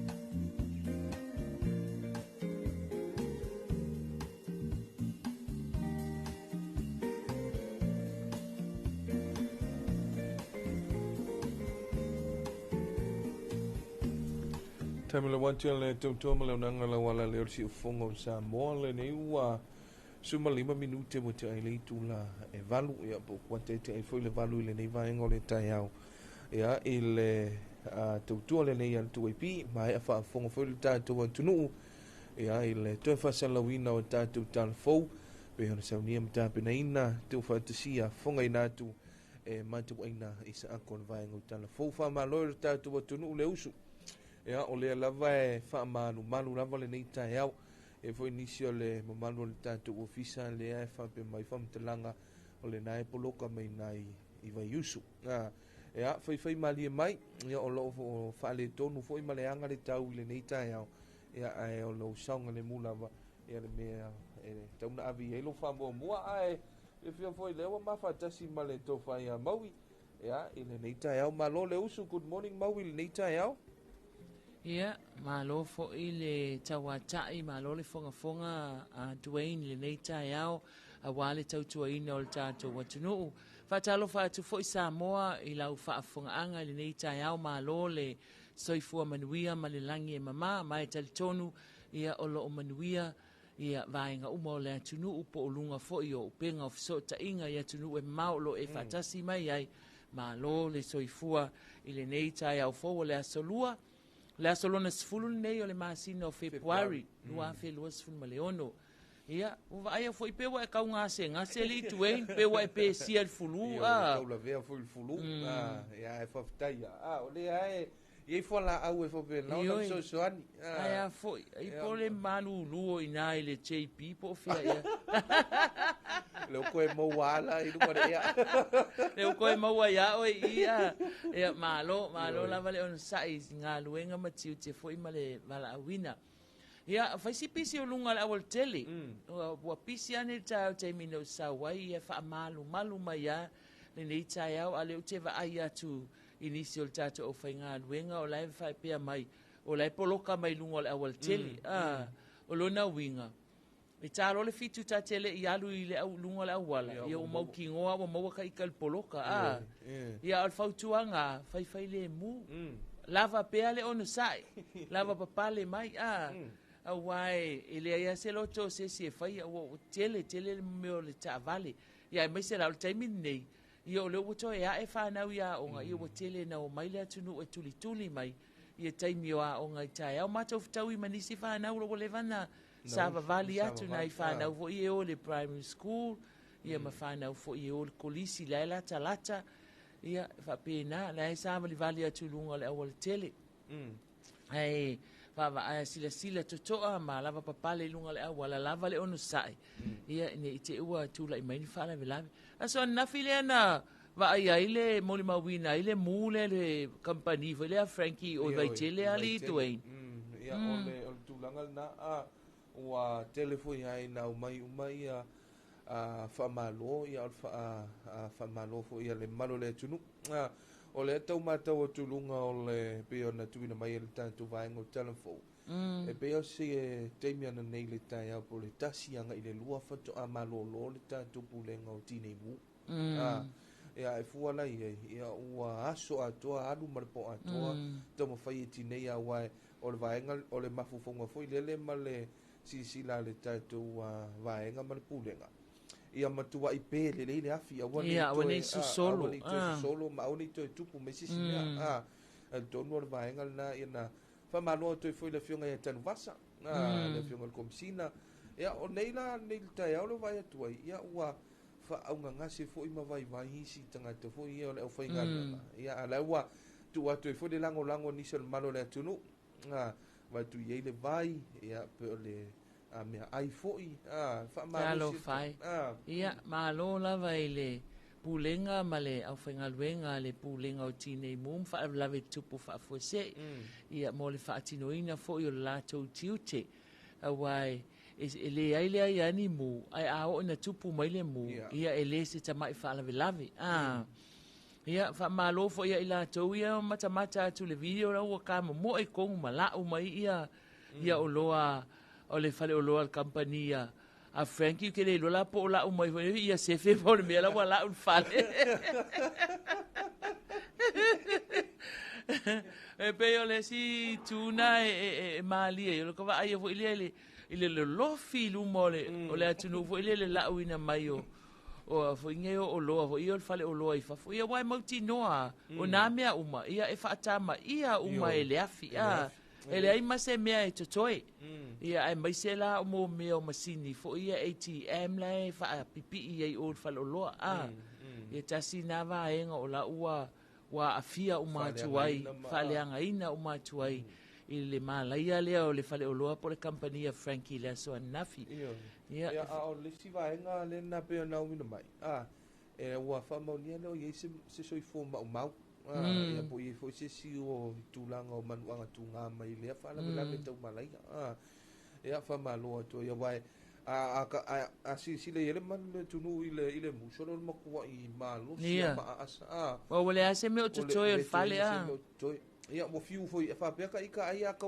a sosani le fa timu foi le ana ia pite ia ne o le malo si o le savili la le na se sa o ilo fai si malo si o le savili an nafi an mea e fa aftai ai ia e koe maua mea ai to e maua tupi ai le to e maua se soifua pe a o ina a faina i mea nei o whaalavelave whapene ia whaamaloa tuai le awhionga ia tanuasa ma le au whainga luenga le sāwhesa ia ilo lātou tiute fo i o le whaatinoina lea o le lātou wala auina ia le tineia o le malaia lea i le aso nafi o le aso whai nafi lena whai e whaatau tonga o le awhionga i loia sili le awhionga ia maunga le o tōwhia mo le loia sili mo le awhoi tōwhinga mawalunga le tātou malo le sa whaatau nuina i le maota o le au malo le tātou malo i vai lele i le aso nafi ta sina vaenga na tutupu ia po mea foi tupu tātou atunu o nei foi vai aso ia o lea lava e au mai ia fautuanga so i fua malolo ina ia mo le pui ia foi leo tātou mai wha amai ia pipisi e le ngata o wha amai pipisi foi ia o le tanki fever ia ma tūlanga o mawhapena o le fulu foi wale alu alpe pesi o le fulu nei foi taimi ele o whakafa le sa o le fulu ele ngase le sa o le fulu le sa ia o le tūlanga lava na ma le tualano le tātou atunu pe o na longo puieri e foi ia ma tantana noa atuai ia ile nei foi vaenga o le tae o le ua lo suma 2 minuti o te le tula e valu ia tātou se sino whawhiwhianga le tae au ia whawau foi lea e tue ni mai whawau tātou por kalami masani ia malwhansoa i le nei tae au lau mua o tu mua ua tasi i tā ua You're the only one that I love with all my heart. Don't get mad at me, just believe in me. You belong to me. So I ino leo langa, wa ole lo fa amatala. Tele o taimi e te tau whaavai vai o lo uanganga o ta e lo ufatu sola manatu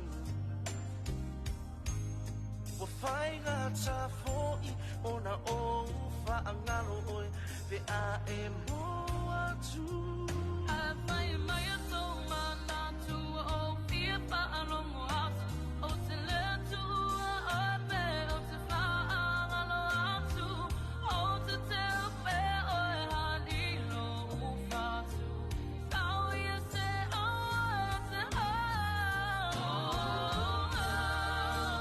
You're the only one that I love with all my heart. Don't get mad at me, just believe in me. You belong to me. You're the only one that I love with all my heart. Don't get mad at me, just believe in me. You are all I need. Ia e o te loa e te alofa ia te au, ai te tauna e loa ina. O te le i o ai mua mua, lo u taimi mua mua. O te le mawhaina whaangalo oe, i lo nei wha moe moe. Tau ona ta fia wha ta si e wha ahavau o oe mau. Atu i o manatu ai whai so wha atu tau o lo ulo o tau wale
Taupe ai le tualo, ai le ana palai le mo. Tamali i le tupanua ai loyo na pua. Papena satani, ilona pia mato i le lalolang. Ao o mai nei, o wasunu i le api. Jalalala, olia papai, olia mamai. Olia papa, olia mamai. Olia papai, olia mamai. Olia papa, olia mamai.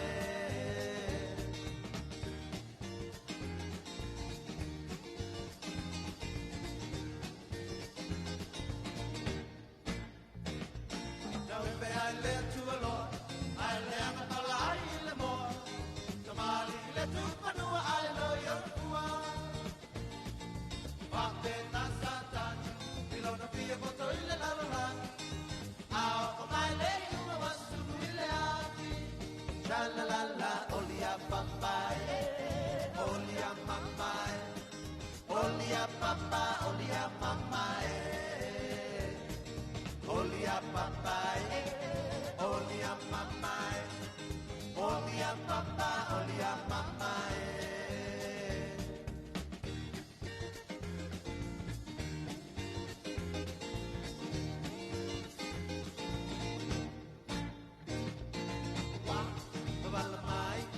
Babalamai, yo polinga. Hey, uau te pa, iletu malamasina. Ualato, pepula mai, levani moni molela. Ah, uno, uno matota, si maupa, no malatani.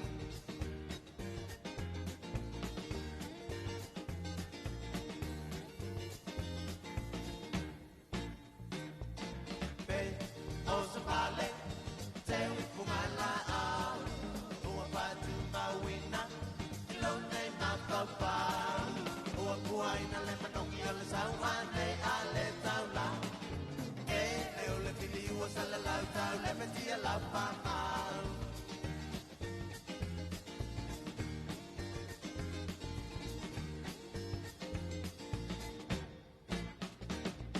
Taupe ai le tualo, ai le anapala ai le mo. Tamali i le tupanua ai loyo na pua. Papena satan, ilona pia mato i le lalolang. Ao mai lei uma wasunu i le api. Shalalala, olia papai, olia mamai. Olia papa, olia mamai. Olia papai, olia mamai. Olia papa, olia mamai.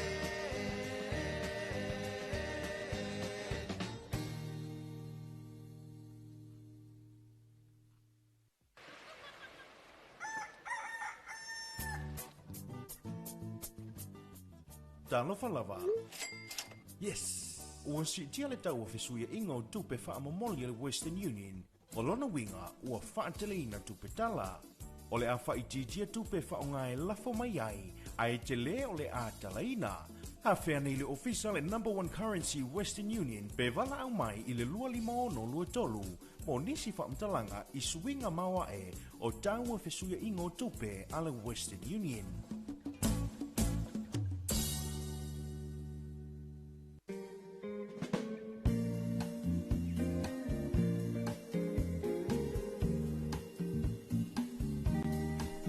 Tamele watu ale nei vaenga o le tai au, leo wa a whatonu le tula e valu, ta li tonu, ya, o lo o manuia lava le usu mai ei o le toa tele, ia o nei mātua foi mo le moli o nei whanau i le a onga, ia e mese foi, ia o tāpenanga, o ai ele si matua foi le ua tuai lo le usu, ia siri loa pe tope i fo loa i le fale o loa foi le whaetau le lunch, Nioi.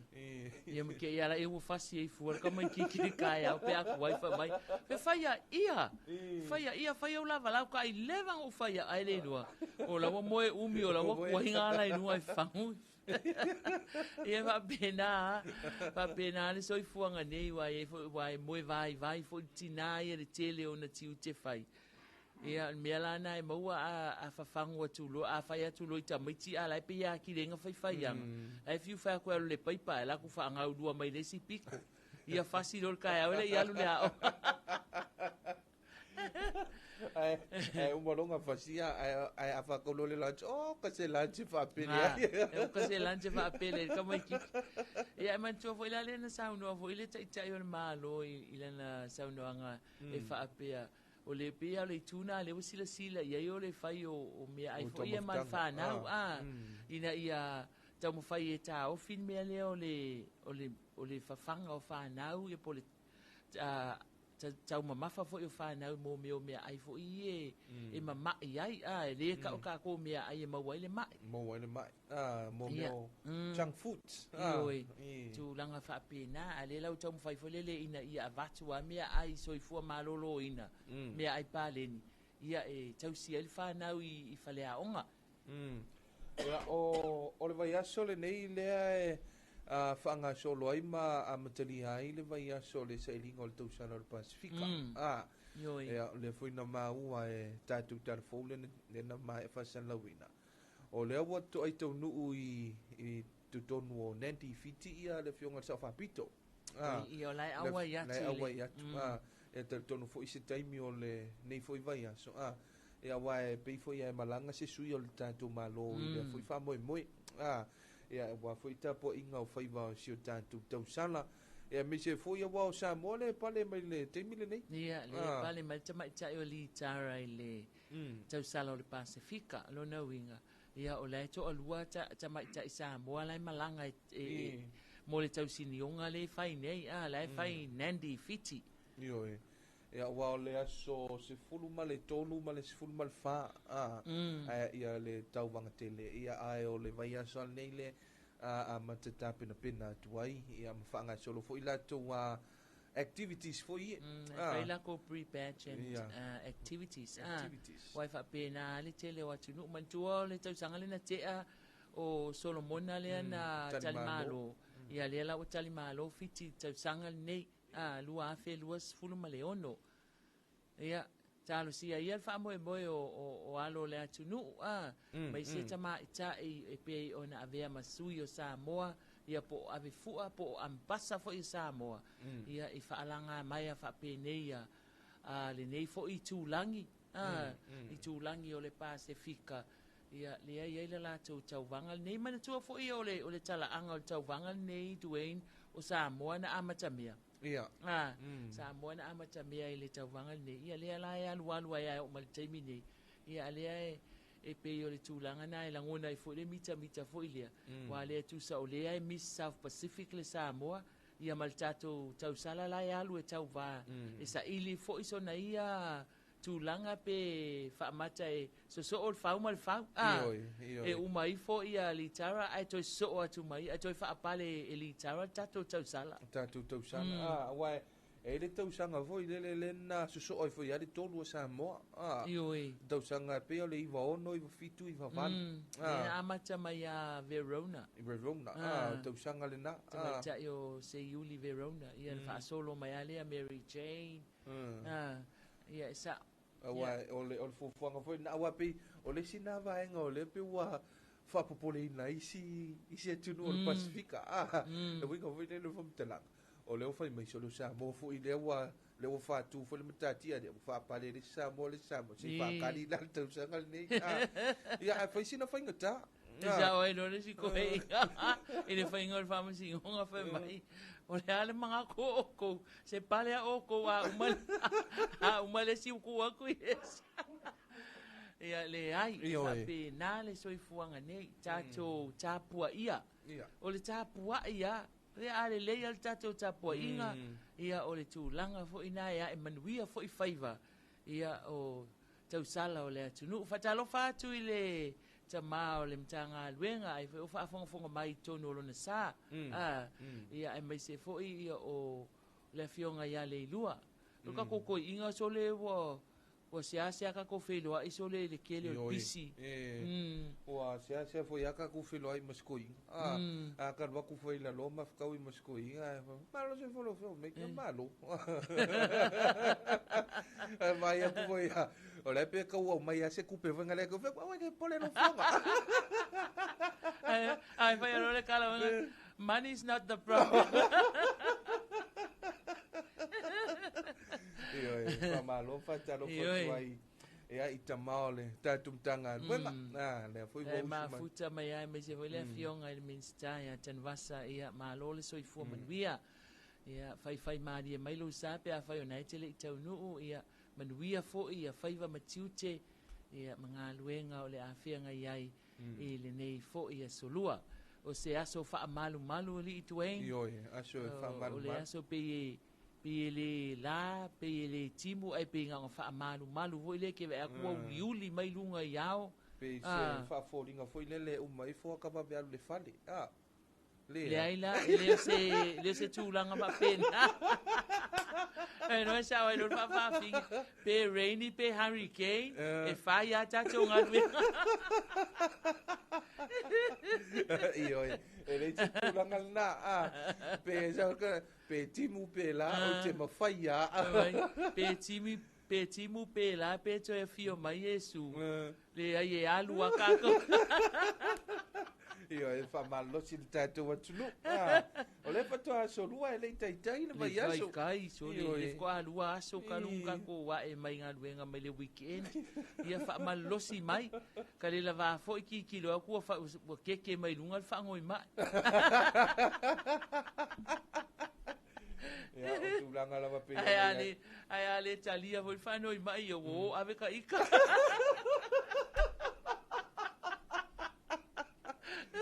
Oi, esa vez para ver se qua culeanga se. Mas já vai no su meu, mas se eu lá le ia se. Oi, ya oni sina va o vai nga fu tel no to male to fa ya mau. Ya mau foi si, o le se fa vita o li o a fa Talofa vai lá, o le wanga lo ko ki ya. Fa Talofa tia si linga. Oi, wa le fionga silinga fai mai o kele o kai o mea foi ngai kupu ale kau pingi o ka mai ki me le wa kuai mai ai o mai lo poloka mai lunga le wala ia on sai tina ia manuia nei tai au manuia le anga mai ia mai se o le momoli atu o le fana ia onga ia fa malo atu tato atu no o ni sina vo vaenga ia e tali e fo ia le se me o mama fa lo ma fo fa pe mane awal fa ma fa au angi fa ma fa se me fo ie mo o le ma se el ni aso ma fa ma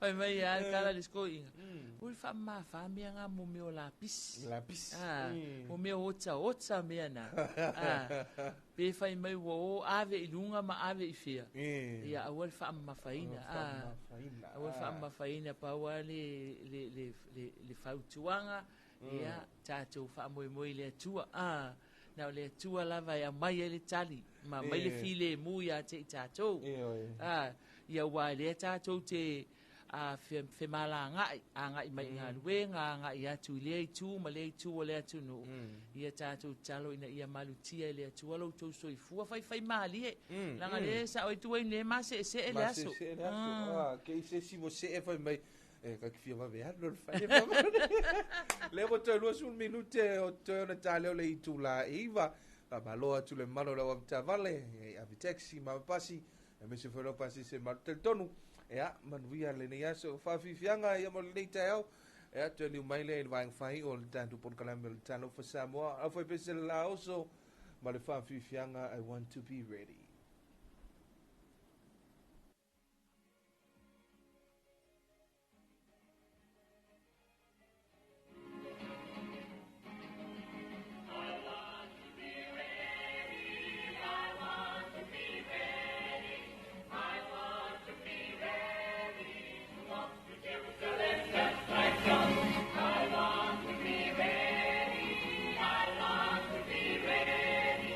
I want to be ready.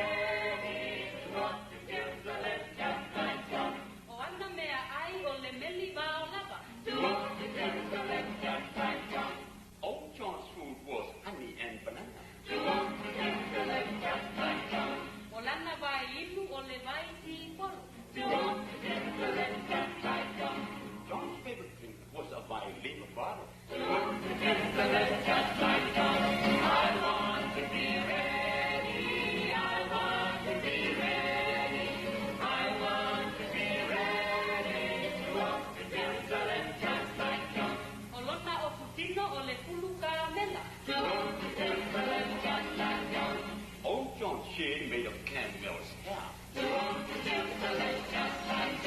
Olona o le vai a sini. John's walking stick was the leg of an ass.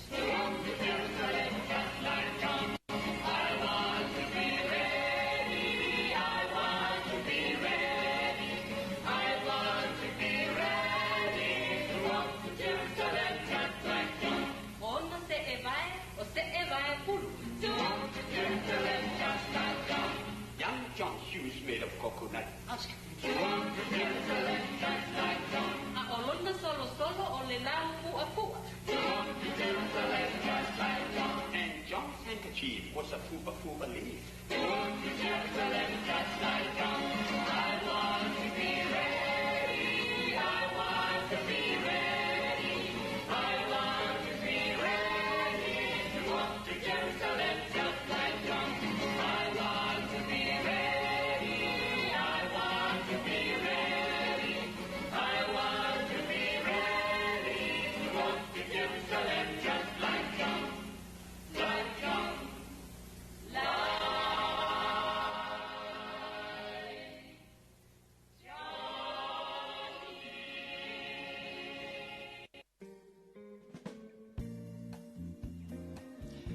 Ia, whawhiawhianga na mai le la oso mai le pā. Toi mana tua I lava si ufonga maalie, ma le maalie vo yo nei foi whātunga ni tuain. A le fionga ia lau vai, ia ma le whaletua ia he laine a tira men a welua. Ia le fionga ia lau vai mai o I le fionga o le pā. Lea I le la pese lea whatu I le ia... Ya Ioane vo ilea le papatiso le vai mai ai mai tuala le wo toi man tu ni vai mai and John's handkerchief is a leaf o le lawol fu a fa ya ku ngela ka mai kike va kule lawol fu e fa longa solo le a o yele ai fa me no e se vole mali o nei fatunga mali e yo fatunga nei nei fatu pese ne tamali ine yo le tunu malato si o fufonga mali e me se la fo il fale tua ia laine ia ile na fo vai taimi nei longa ai me se o le sa a pese ile fa ili fo ile le RZ le ia la to fatunga ia o lo ia fo tato pese I tato office ia e mana tua ai fo ile fale tua po le tamali ma tango fie o lona si fonga al taimi nei ia o laute loa wa tau nuu to tele fa na u fale a onga ia fa apia fo ile au fai ngā luenga wa tau nuu yo lato ofisa ia ma lo lava ia manuia ngā luenga o nei aso ia manatua fo ina I fa na e piki le taimi e tu ua ia onga wa tasina taimi pisi ma poloka o lunga la wa tele o le taimi o le awa uli mo I lato la e anga mai lunga o le awa tele ia se I tautua na awa o le taimi le nei o I le mato pito nu uli I tuein ua whaia sina omo fo ile le wa tele fo ita e yo lunga o le awala ona o le tūlanga fo I ti munga ma ta whenga ia ai whai maali e mai fai maali e mai lo sa la e fai si wha le tono ni si wa e ngole o le tele ia le ale tau nu usaunga le muke ua esonga sau a whaina lau ta avale lunga o le awala ia ona ua en whanatinati mai tuli mai lo taimi le whai ngā luenga ona ua tuai ona e a ngai mai lunga o le awal tele au tūlanga nā lai ai lai ai le awal tele le a ngai atule ia mātou ia ole na ia wai pe o le whai tūna ia o tau e whai lava sina whai titingata e marwainga whai le o le o mo meo pi onga ia misi foi o tūlanga o ele solo ia nā foi lava wa matawina foi le whane tono runga le awana ia o le tualalo lava ia le nāma le fautuanga mo le malusio tātou atunu ia misi foi o lunga le anga ia tule anga ina ia fia malu le Cross Island na anga I si umu mo tiavi fai lava foi o le foi nau mai le maenga le official vai tau ia e malu si le pua oa ia mamasi se foi le awala ia o le vaenga foi ia o nae e ilo ai le o lau ta avali le ta ofi ma losi moli ia mawhape na ona whai mari awa i sika kai e o loa i lea enga fo i lele pe o levu whai fo wha se mai o le ka vale ia e tuai a lana tu o mi fo vai ka o fi ia abu se mai ali ta mani e wa pe o vaenga na o le tunu e wha pe na ona wha le tonu ai taimi wha pe nei taimi o ti munga male wha le tonu le tau ia e awai lava lai lo tātua tunu ia ona wha ai tete ia masila to to ai lunga le awala ia pe a nga ia tu matoya nga i mai ai manuia fai ngā malanga o le nei aso manuia fai ngā luenga o fia ngai mamalu o tātua tunu o mo tātua tunu o lo mafuta mai tunu e mamao u whalongolonga tu fo i le tūlanga i le tala le tau ia a New Zealand e pe au le ini vaenga fo i o le tunu o la e wha le tonu le tau taimi nei ia po fia lava o e mafuta mai ai Australia New Zealand po fia ia fa Talofa tu tatou po kalame ia te o tou manatu ia o le nai manuia le nei tae au i nai na vaenga o le nai tu o le kelope i o mātou Samoa nei wha malu al nei aso wha pēnā fo ia nafi e la ale staimi ia ai ti munga le staimi ia a lea fo ua malama mai nei tae au wha pēnā fo i fo linga ia va ai al taimi nei ia ai talitonu ia o nai manuia le anga i o tātou atunu i ngā luenga matiute o le nei aso fou o le aso lua le nei ia o le aso lona se fulu o le masina le nei o Februari wa a mata ai le tātou savalinga le ua whato a se fulu aso o Februari ia ai mai se fo i o le masina fo le nei o le tau te alo atu tātou whainga filfilinga ai tu malo e lua sa fata numero tasi ia mavaisi ngano numero lua ia wa le sina fa mo tele le wa tali e foi tato wa tunu ia o tulanga o fainga palo talaiti ia ai tu malo ia wa foi le sa ile o solato wa tofi ia fa pe na on fufunga ina ia fina ngalo le tu malo i tu tono le sa fa inga o te tai o tato wa tunu ia mi se foi fono parliament ia fa pe na foi ona tilo i vaenga foi o le manuia na utele le ngata mo le tu malo ia mi se fole atina ino sio tatu wa tunu ia wai pe vaenga na ia fa malo to i fa Talofa to i e le fionga le komsina le fionga e to le foa wa le ai e fa mai il tatu vaenga foi le Talofa fa no longo me le fionga le komsina ia fa Talofa tu i le fionga e to le foa malo le so i foa manuia malo foi le onu sai e faiva matiute o fianga iai ia fa Talofa tu fo i le pulenga male au fainga luenga ale Fexco Samoa Western Union wa ole company le walangolangoina ia tatou talafou i le ai le walangolangoina tatou por kalame o le Talofa Samoa i tai au tai tasi ia ai mai se tatou por kalame fo i le o le tula o tangata matutua i le tau le tolu le au ia fa tai tele lava e la wafionga foi a molio o male au fainga luenga le Fexco ia ene le ata sa mau male au fainga luenga ia manuia lava nga luenga matiute au fainga iai nei le tai au ia manutua tātou atunu ia tunu e mamao lai mafuta mai ia a fia lafo mai sau se leni manutua le Fexco Samoa Western Union ia e lafo mai iai lau tupe wha momoli ia mo ainga i Samoa nei lafo mai nei maua nei lava